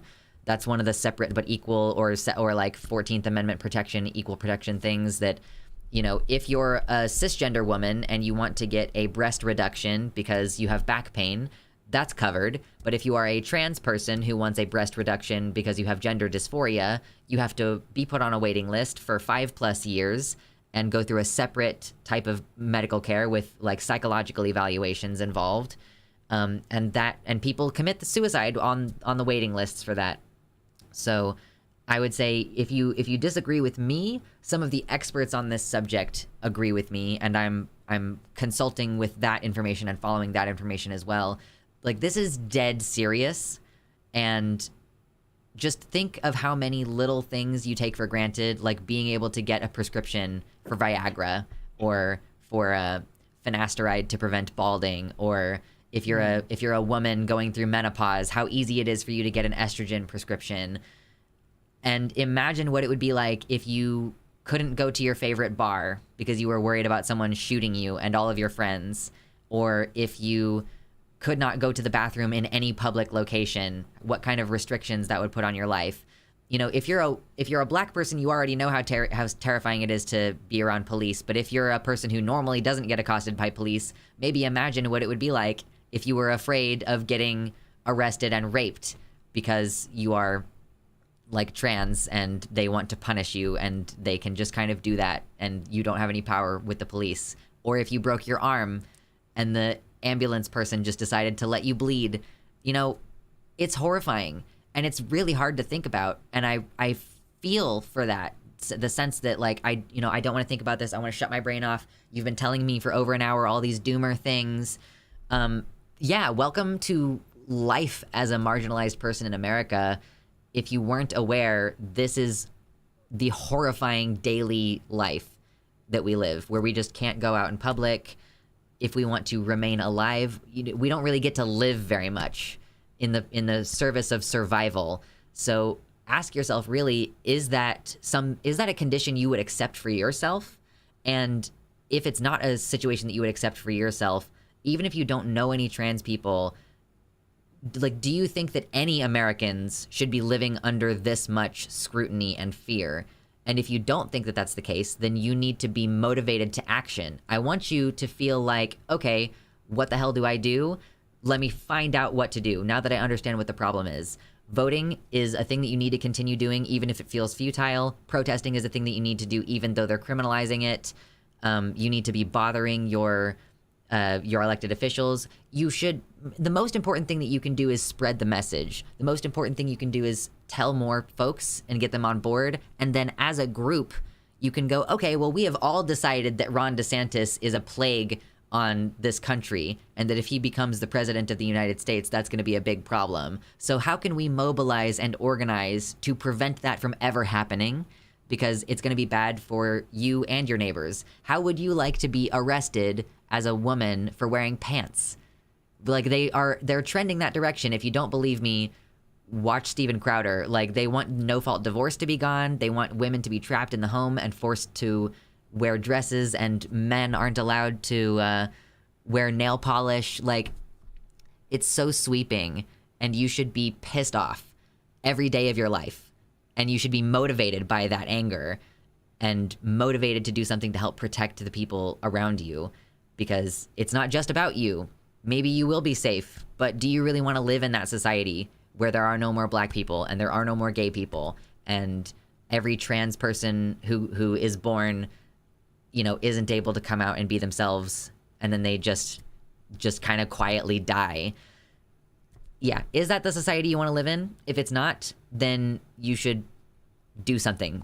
And I don't know what to tell you exactly. Like, it's up to you. It's up to us as communities to decide how to go forward. Some of the actions I would recommend are a little bit TOS. So I'm going to stop there before it gets too crazy.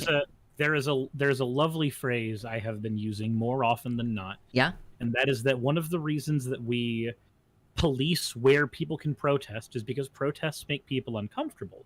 But there was a time where it was more normal to bring bricks to a protest. And bricks make protests really uncomfortable. But if you push people to the point where they have to bring enough bricks, some people start going quiet. I mean, I haven't really heard much about Richard Spencer in a while. I am wholly of the opinion that because the right values strength, or at least the facsimile of strength so much, him getting punched on camera had a huge impact on his ability to influence people, and it was very, very negative. Do with that information what you will, obviously, but yeah, no, a couple of things that I would suggest people to do. One, you might not realize this, but your House representatives, oftentimes the location of their offices is public knowledge. It is a good idea, because I did this when Marcus Flowers was going on his campaign against Marjorie Taylor Greene. It is a good idea to go to their offices, talk with their staff, try to get meetings with the actual representatives who are supposed to represent you. I don't give a shit if they are Republican, if they are Democrat, if they believe themselves to be some, alien third. I don't care. It is a good idea to go and tell your representatives the things that matter. Not in email, not in written form, not when they hand you one of those automated texts, ironically, right around election season. No, go there, talk with them, let them know the things that matter to you, because this amazing thing happens. Innuendo Studios did a video recently pointing out that one of the things that people who consider themselves moderates tend to do is they'll decry a protest and say that, well, if you put enough people in a protest, all you're doing is giving publicity to a problem or to the wrong people. When enough people show up to a protest, though, the other side starts to get scared. A protest of 400 people is an inconvenience. A protest of 4,000 people is a threat. Yeah, that's why they cracked down on it so hard during the George Floyd uprisings. Police riots all across this country. That's why we're dealing with Cop City in Atlanta right now. Yeah, that's some crazy shit. So I am an advocate for electoralism, but I am also an advocate for direct action. If you have a friend who is in need, who is in a minority space, do what you can to help them, even if it's as little as reaching out to them and being like, "Hey, things suck right now. Are you okay?" If you have the ability to financially help people who need to get things like DIY HRT, do that. If you have the ability to go accost your representatives who are legally accountable to you, go make them accountable to you. Mm-hmm. Let them know the things you need. Let them know the things you give a shit about. Because I guarantee you the people that you don't like are already doing that. I will say it's not super difficult as a cisgender man to get a prescription for a small amount of testosterone if you just go and say you're having trouble getting your dick hard. So, I mean, and who knows what you're gonna do with that prescription once it's in hand, you know? Who knows? Maybe your wife just tried something really interesting in the bedroom and that fixed it, and you just don't have a need for that. You just don't need it anymore, and now it's just But you lying have around. it.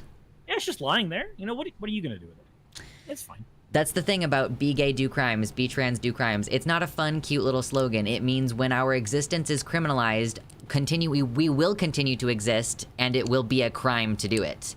But we're not going to stop just because they've made it illegal.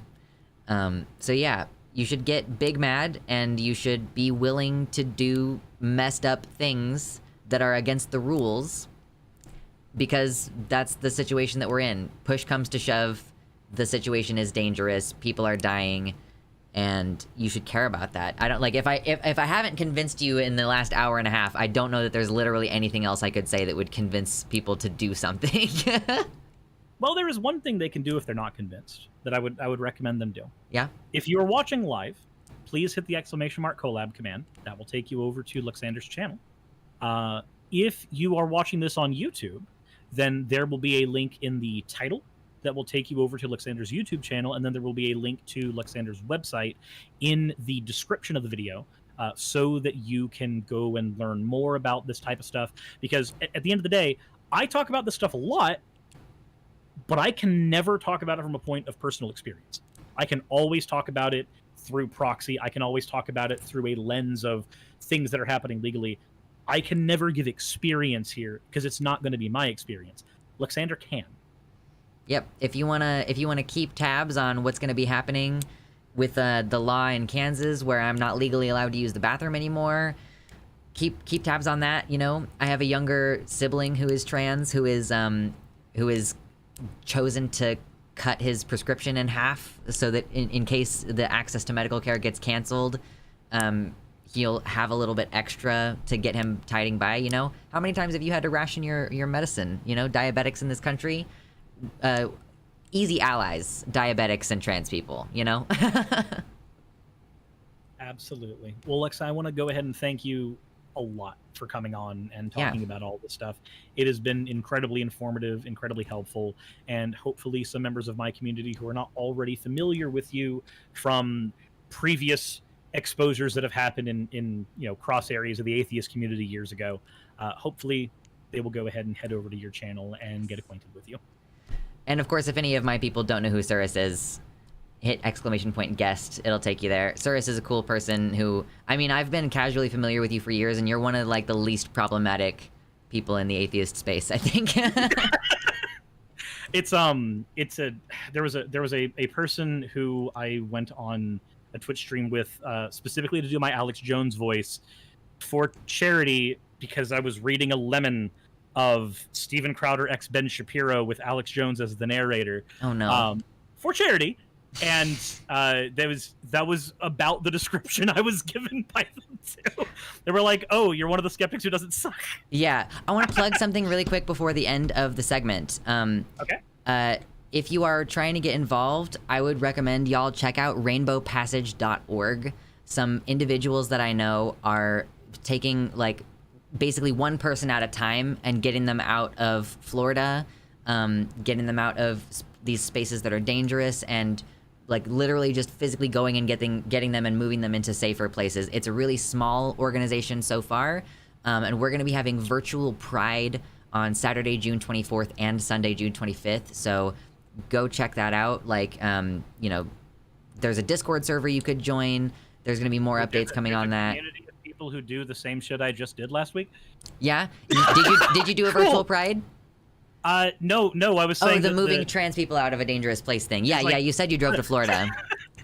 Yeah, we're trying to. There's a group of people. There's some infrastructure here I could actually use. Yeah, so it's really small. It's only started a couple months ago. Like, some streamers just decided that this needed to happen, and so it's just individuals getting together and helping other individuals. It would be great if someday we could build, you know, group housing or something to that effect. But for now, it's literally just a rescue mission one at a time. So yeah, I mean, if you want to get involved with that service, I think that they could absolutely use any more hands on deck, more organizers, more volunteers, not just your financial contributions, but if you do graphic design and you want to contribute to the website, or if you want to create logos to advertise for our Pride thing coming up later this month. There's a whole get involved. There's a whole pipeline thing that just popped into my head. I recently, and I'm not going to say which one for legal reasons, but I did apply to a VTuber organization. But one of the things that is stated in any contract that I would sign is, I'm going to talk about the shit that matters to me, and if that matters to me more than any money you can give me. Yeah. So if I did happen to get into any of those, there is that thought that popped in my head of like, man, getting more exposure in the VTuber space and then casually throwing this at people in the VTuber space who listen to politics as osmosis but don't talk about it that much. Boy, that could be interesting to see metamorphosis from that. Yep. Let's make it impossible to escape the politics. If it's every aspect of my life is saturated with anti-trans sentiment and transphobia, and I have to be afraid of going places, then I don't think that cis people should have a place that they can run to escape from news about trans people and trans lives and like Black lives and all these different issues. You know, I think that all of the art should be infused with politics, and until you step up and change things, I don't think you have permission to turn your brain off about it. Fair enough. Well, thank you very much once more for being here. I greatly appreciate your time. Hopefully you have a wonderful time with the rest of your stream. I don't know how much longer you're planning on going for. Yeah. Thank you for having me. I don't know how much longer I'm planning on going. You had mentioned that there was other stuff that you were going to cover, but I guess normally I do kind of dip out at like 8:30, so it's getting close here. I've got an article on the far right turning on Marjorie Taylor Greene. Ooh. I've got an update on the Florida situation where a federal judge decided that actually no, banning gender affirming care within the borders of your state is a dumb thing to do. Mm-hmm. And I've got some other stuff I got to talk about as well. So I've got at least 3 more topics I've got to cover on my end. Yeah. Good luck. So thank you right. for coming on, and I will Yes. see you later. We'll chat later. All right. Have a good night, Cyrus. You as well. Okay, we did it. We successfully had a big, long conversation with another streamer. Amazing! I feel like my voice is a lot less tired than it would normally be. Vivi, I saw you posting. I don't think that there was going to be a great opportunity for us to discuss detransition or anything, but I appreciate your donations. Thank you so much for those donos. We are... So I do actually, one of the people that I want to reach out to, a couple people that I want to reach out to for virtual Pride is Support Detrans on Twitter, or her name is Lady, because I think that, you know, it's probably a necessary thing for us to do to make a point to build coalitions with detransitioners on account of, you know, we don't want to give them the idea that they're not welcome in our communities because, first of all, their relationship with gender is probably still complicated. And second of all, we don't want them to have nowhere to run, and then they end up going to the hug boxing turfs, and then they get turned into a tool to be used against us. You know, we want to provide detransitioners with space in the trans community, I believe. You know, detrans does not mean cis, is the thing that I think a lot of folks don't get. So I want to reach out to Support Detrans and see if she'd like to join and kind of maybe talk about her experience a bit. Just, it's going to be 2 solid days. We were originally only going to do the 1 day of Pride, but it's just kind of expanded. And so we are going to be doing the 2 days, June 24 and June 25. Thea Jane, thank you so much for the $45 dono. Thanks for the good work. Oh, I appreciate you. Oh, does that mean I have to flex? I think it means that I get to flex. Because I did say earlier in the stream that if we reached the stream goal, I would flex. Toss a coin to your streamer.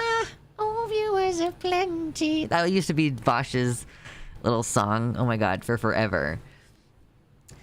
Ooh, not all trans people transition. Testosterone is not for everyone, and top surgery is not for everyone. Yeah, of course. Top surgery is not for everyone. Ooh. Oh, look at this. Ooh, muscles. I don't know. My muscles are going to stop bulking out as much because I'm switching to calisthenics. So it's basically like I'm just going to be maintaining my size, hopefully, for the next month. And boy, howdy, those are getting a little bit firm now. Yep. And maybe testosterone is something that you want, but top surgery is not something that you want. Like, oh man, wow, that's a great angle. Whoa, okay. Man, that's solid. Anyway, I don't want top surgery. Like, I've decided.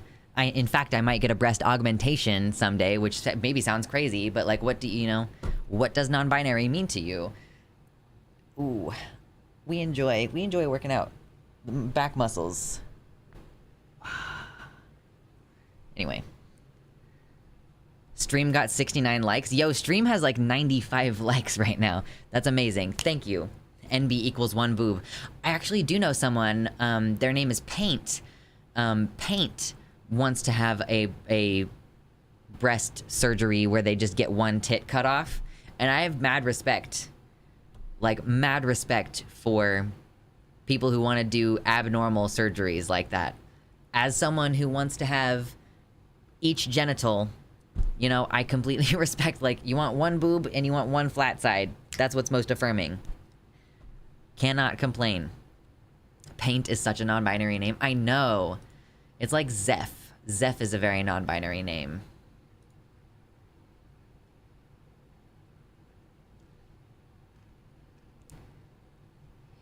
Uh-oh. This is just a funny thing on Twitter that just happened. Isabella Riley Moody said, 21 weeks pregnant, trannies could never.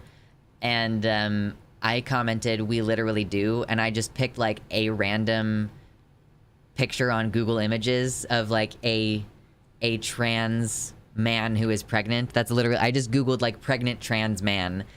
And this was the picture that showed up, and I just said, we literally do. Like, trannies could never, but we literally do. And so many people think that this is me. Like, congrats on the baby. Congratulations. Congrats. Y'all are amazing. I'm like, no. It's not me. It's not me.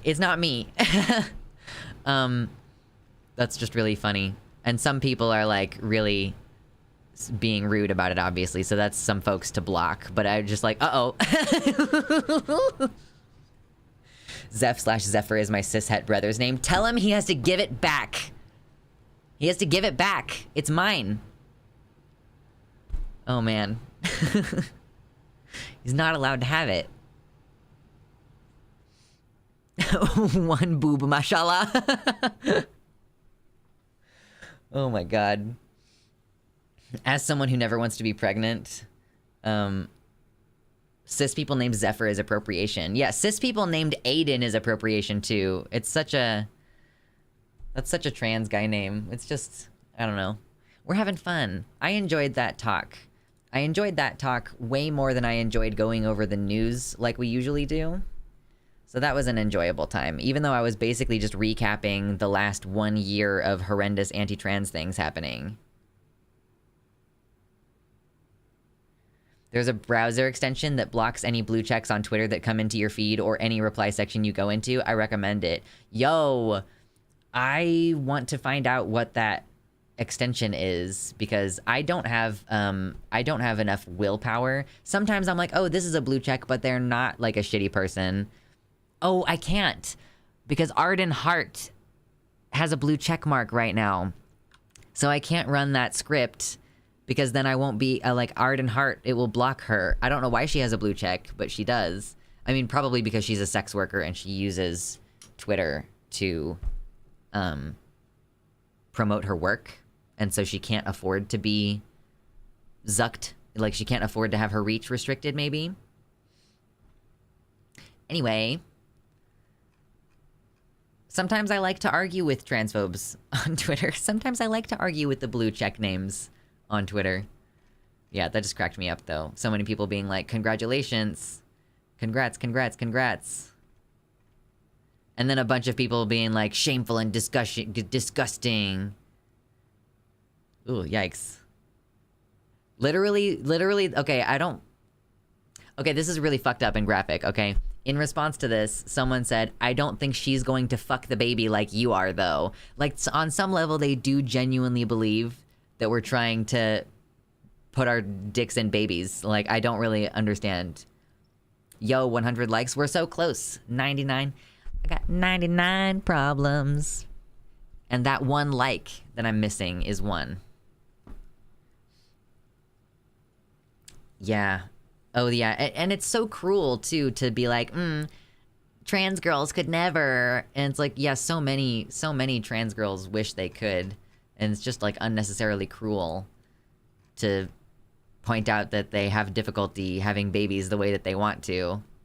Oh my god. Whoa, I didn't even realize that my tweet has, like, 1,700 likes. Oh my god. Woo! Okay. Cool. Neat.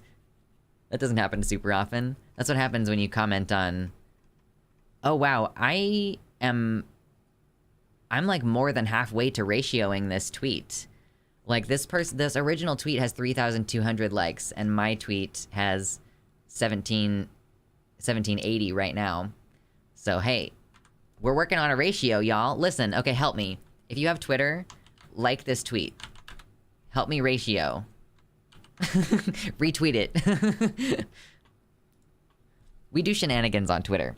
I think that that's a fun little thing to do with your time. It's cruel to those with a breeding kink. Yo, one of the funniest things I've ever said, in my opinion, is right after Roe v. Wade passed, like a couple days after Roe v. Wade, or not Roe v. Wade passed, after Roe v. Wade was killed, I was like, hey, hope all my homies with breeding kinks are doing okay out there. Like, uh-oh. Jeez. I think that's the point. They know how cruel it is. Yeah, like, as though we aren't very familiar with the concept of our biology not matching. Oh yeah, the lady who I was commenting to actually said, oh, no wonder I have so many likes on my tweet. She quote tweeted it. Look at these women. It's truly sad what they've done to their bodies. It's not too late to repent. Ugly women are still women. True! I don't know why that's so funny to me. Ugly women are women. Jesus Christ. Oh, goodness. So we're doing numbers. We're doing numbers today. Jeez. Tone deaf? Yeah. Did the Twitter. Thank you so much, Spider. We appreciate you. God, my shoulders are starting to... Oh yeah, I've started to do push-ups and stuff, so the shoulders are going to start to even out a little bit. That's going to be nice. Hell yeah, dude. Hell yeah, dude. I'm stealing it till I get to be pretty. Yeah, for sure. So, is there any other fun stuff that we could talk about today? I definitely have a lot of shit retweeted. Oh, this is funny. Okay, here, listen. We've got some funny to talk about. We've got something amusing, okay? If you have not yet hit the like button, because, you know, we've been streaming for a couple hours, but I'm not necessarily tired enough to stop yet. You know, when you're making money, it's, you know, you just gotta keep making money. Might as well. We're still on here. We're still doing well. We have plenty of viewers. So, you know how... do y'all know Callan Conrad? Callan has a YouTube channel where they have gone hardcore in-depth. They have done some spy work. They've infiltrated the gender critical group on Facebook, and they've discovered some horrendous things.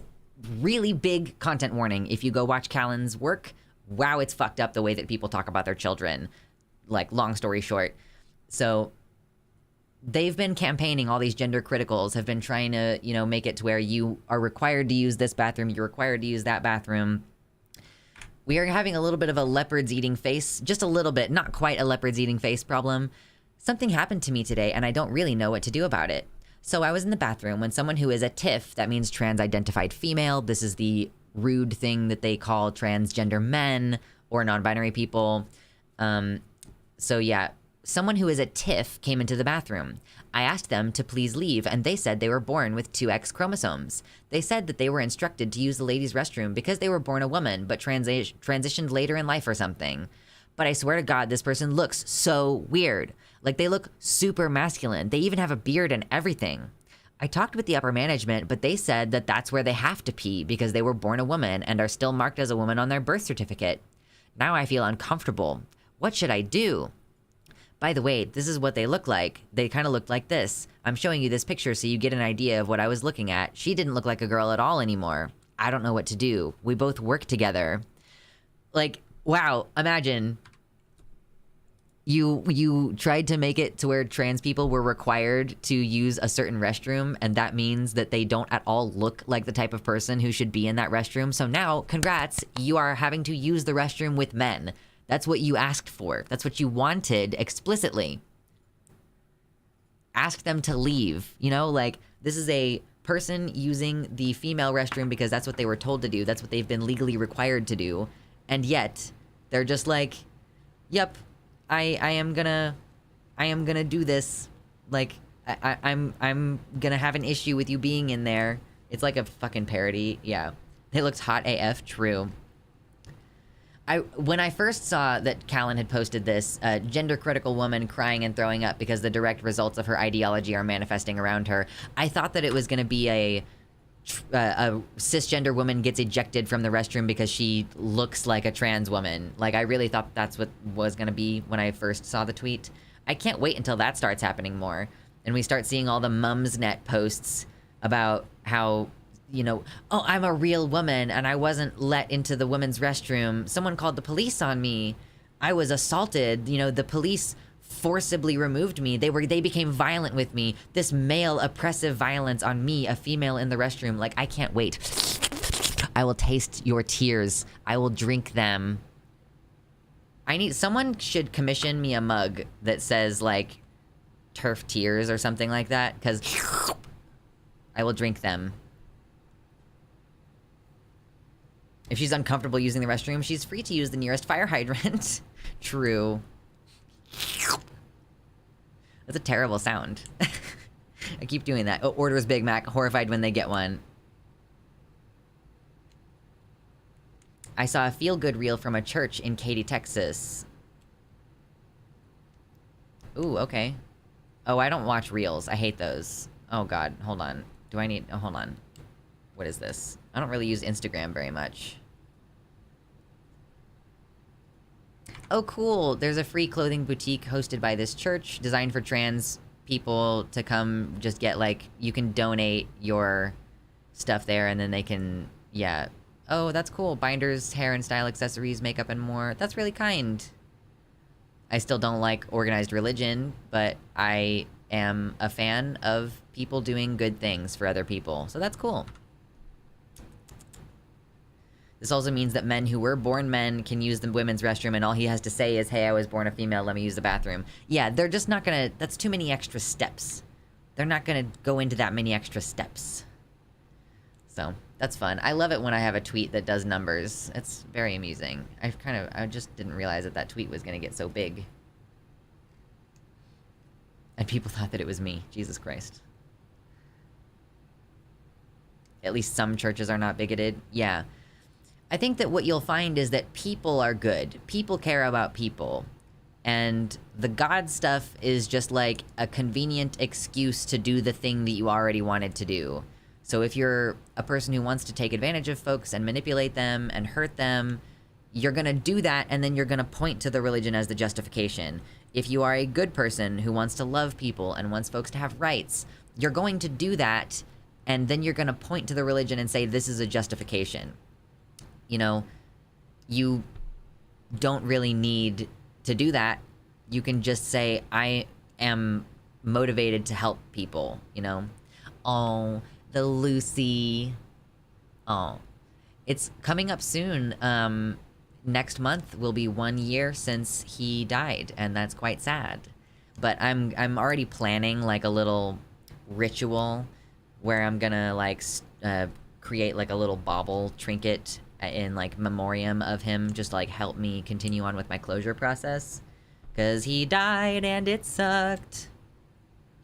I'm motivated by empathy, that's all that counts. Missy, you gotta come off the Buck Angel thing. We made fun of him at the beginning of stream. I feel like it's a little bit of a humiliation fetish for you, so I don't want to talk about it anymore. This is what I tell Christians that want to be pro-LGBT. Snatch your people. You can't just say those bigoted Christians aren't really Christians. You have to call them out. Yeah, no true Scotsman fallacy. They do have a tendency to go like, you know, you can't, those Christians don't reflect badly on me as a Christian because those people aren't even actually following Christ's teachings.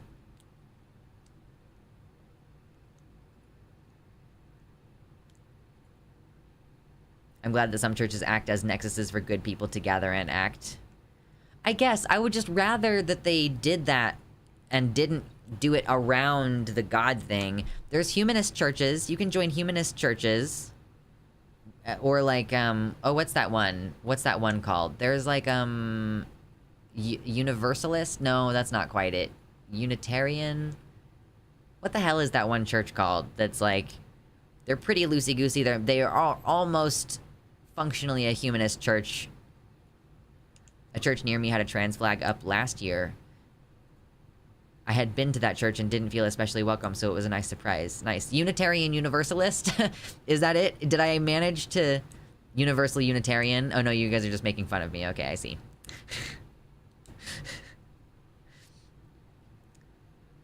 Trans femmes should just say we were born as women. After all, transition is like being reborn. True. You're a born-again woman. Yo! Is that actually what it's called? Universal Unitarian? I'm a born-again woman. Dude, that's so good. That's solid. Yo, that's solid. Oh, okay, so like universal, Unitarian Universalist, something along those lines. I'm a born-again Latina? I don't know what the fuck that means. I don't think, Sus, born-again creature. I'm a born-again dragon. I recently hatched. Someone should make that like a born-again woman with like a cross on there and everything. That would be very funny. I gotta look this up. Is that am I thinking of even, is that what I'm thinking of? Unitarian, yeah, Unitarian Universalist.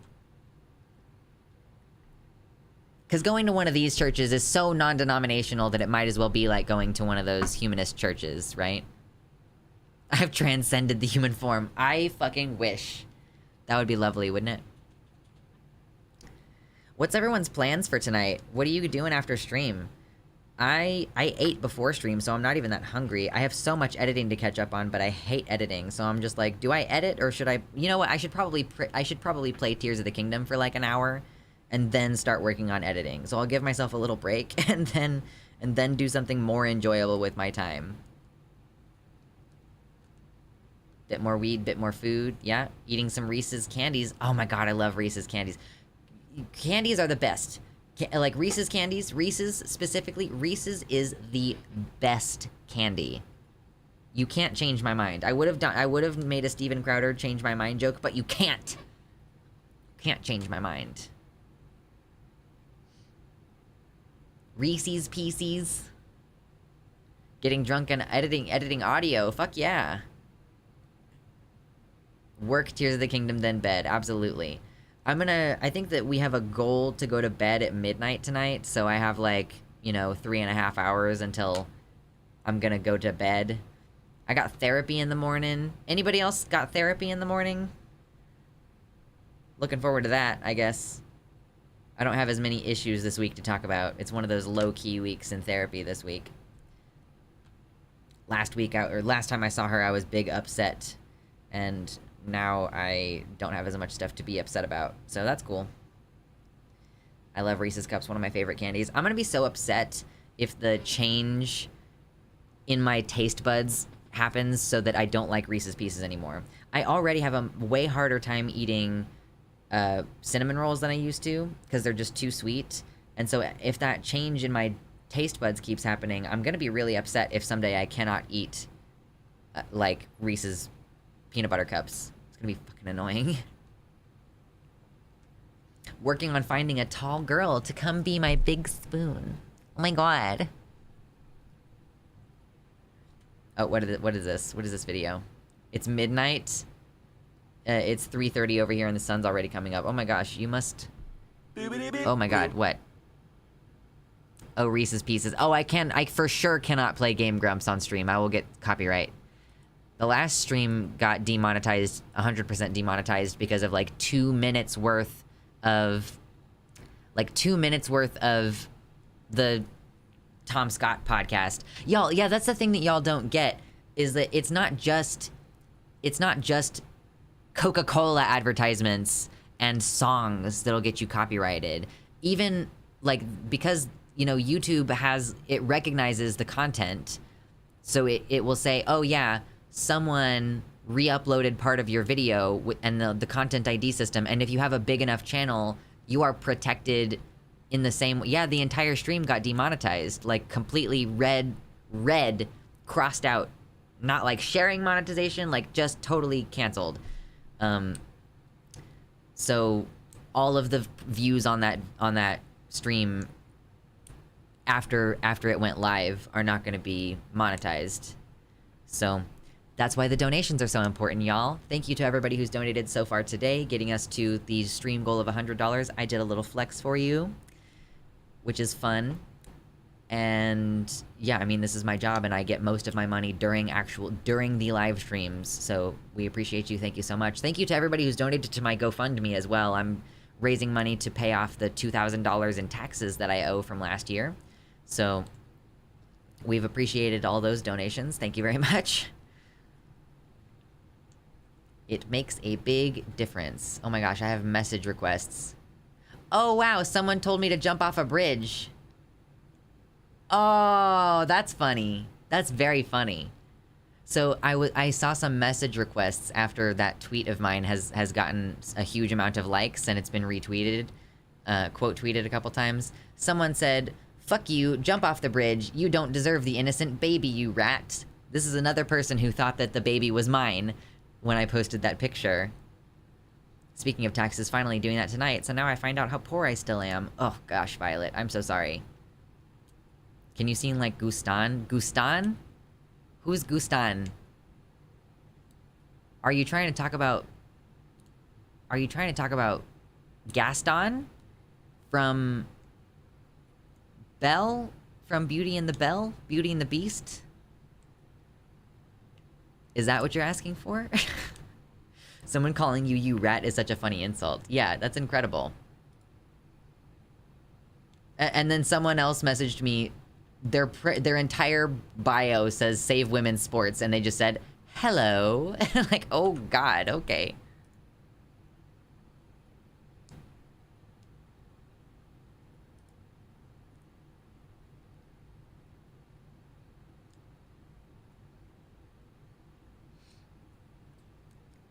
Anyway, rats are so cute and cool. I know, we've got like Mersh. Mersh has rats.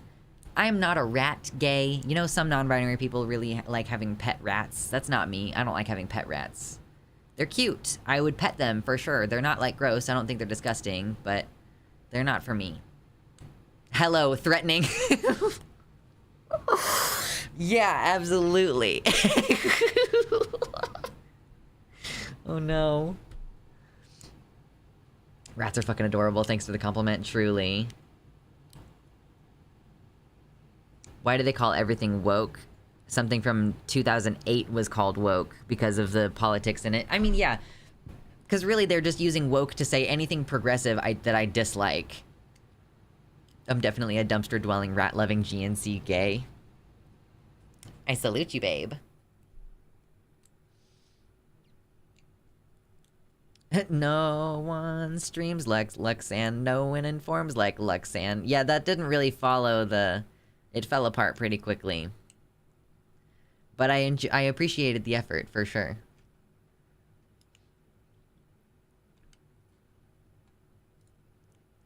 I use antlers in all of my decorating. My, what a guy, that Gaston. There's like the toxic masculinity version of it. Toxic masculinity Gaston song. What is it? It's like a Tumblr post. No one. Oh, come on. Come on. Alternate Gaston song. Give me the Twitter or the Tumblr. Okay, well, this one is not the one that I was looking for, but yeah. No one twerks like Gaston, makes it work like Gaston. No one drops down that booty and jerks like Gaston. He be up in the club with that ass gyrating. My, he's so fly, dat Gaston. That's not the one that I was looking for, but yo, that is pretty solid. Always be Shang, be a man. Be a man. He must be swift as the coursing river. That movie was such trans fucking vibes back in the day. Just absolutely ruthless. Why are so many of the Gaston renditions, like, nasty? I don't know. Like, Gaston song Tumblr? Please, help me. I want it.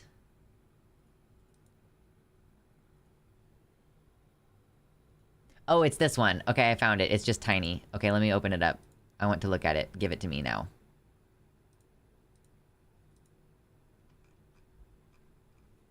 Okay. Here it is. No one's droll like Gaston. No one's swole like Gaston. No one fits his assigned gender role like Gaston. I'm especially fond of the patriarchy. My, what a guy, that Gaston. It's so good. I don't know most of the, like, rest of the melody, so I can't do the full version, but that's pretty solid, just on its own right there. You have a good voice for punk music. Oh, but you have to shred your voice for punk music, don't you? It's got a lot of that, like, I don't know. Monster Manual? Oh, okay, yes. Yes. That's pretty solid. It's literally Gaston. He's got the chin and everything. Look at this dude's chin. It's so powerful. You would, like, it's like that chin's gonna put your eye out. Watch out.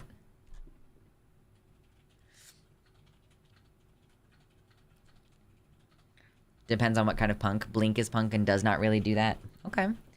I tried to get into punk when I was younger, and I just didn't like it very much. If you learn good form, you can prevent vocal injuries. It's not so much that it's about vocal injuries. I just don't like that kind of music. I don't enjoy the kind of, like, gnarly voiced music, you know? We should do karaoke nights in the stream, because then you'll understand the kind of music that I listen to. Based on what I will choose to do on the... We need more Discord moderators, okay? We need more Discord mods. Just for the purposes of, like, organizing. There's very little moderation that actually needs to happen in there. But hey, if you're interested in doing, like, a movie night or a karaoke night and you want to help just get that happening on a regular basis, thank you. Please submit request in the Discord server for your consideration as a mod. I really only functionally have one mod right now, and it's Max, and they have 2 kids. So.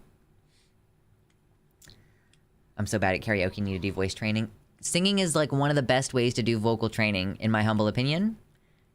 My voice would not be in the place where it is if I wasn't singing country music. Yeah. I understand. Everybody's busy. Everybody's busy. The thing is, if I have a lot of moderators who can only help a little bit, that's probably better than having only one moderator that's doing all of it. But it's cool. I'm not gonna say you have to do anything. I'm good at singing femme, but IRL femme, I can't pull it off. That's rough.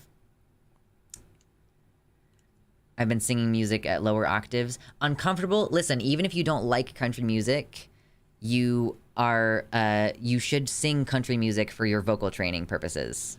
Force people to be mods. Yes, I'm in charge of you, and I'm telling you now that you must be a mod. Give me the power. I never use Discord, but I want the power.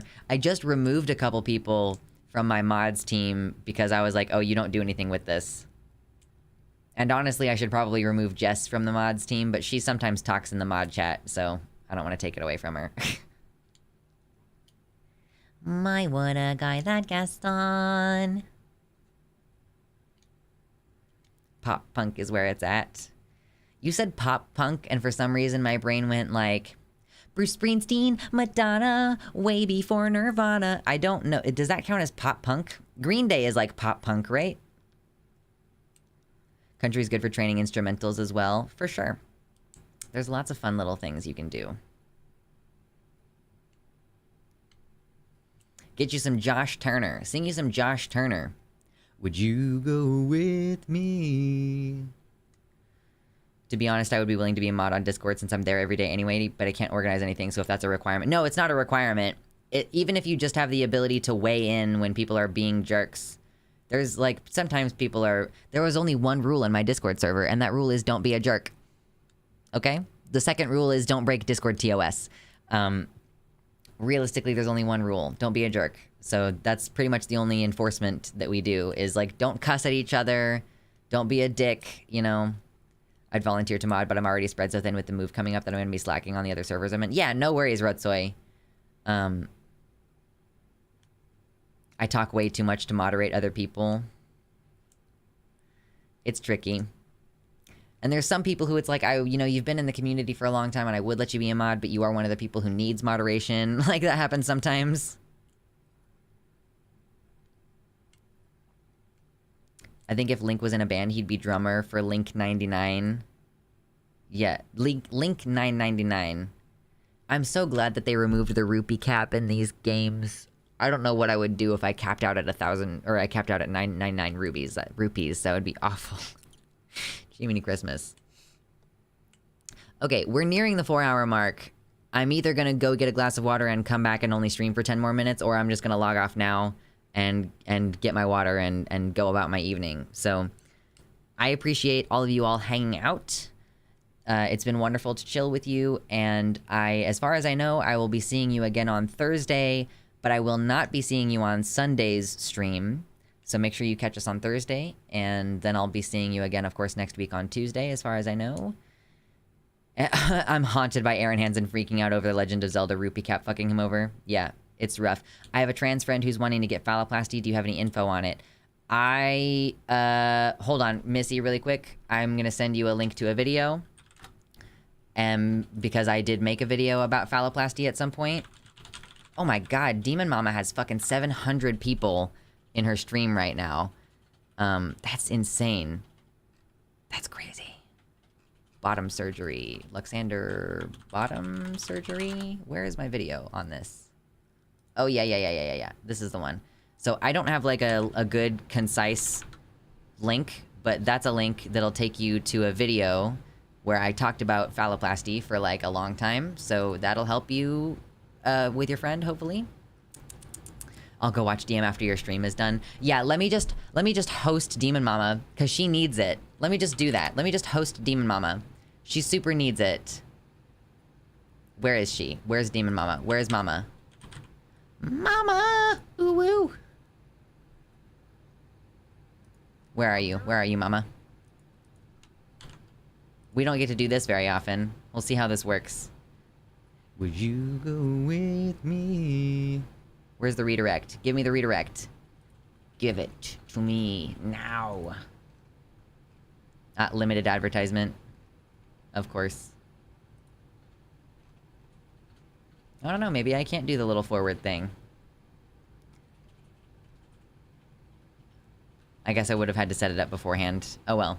So yeah, if you're enjoying hanging out here, have fun going over to Demon Mama's stream, or whatever the hell you're gonna do for the rest of the night. So you can't go home, but you can't stay here. I will talk to you all on Thursday.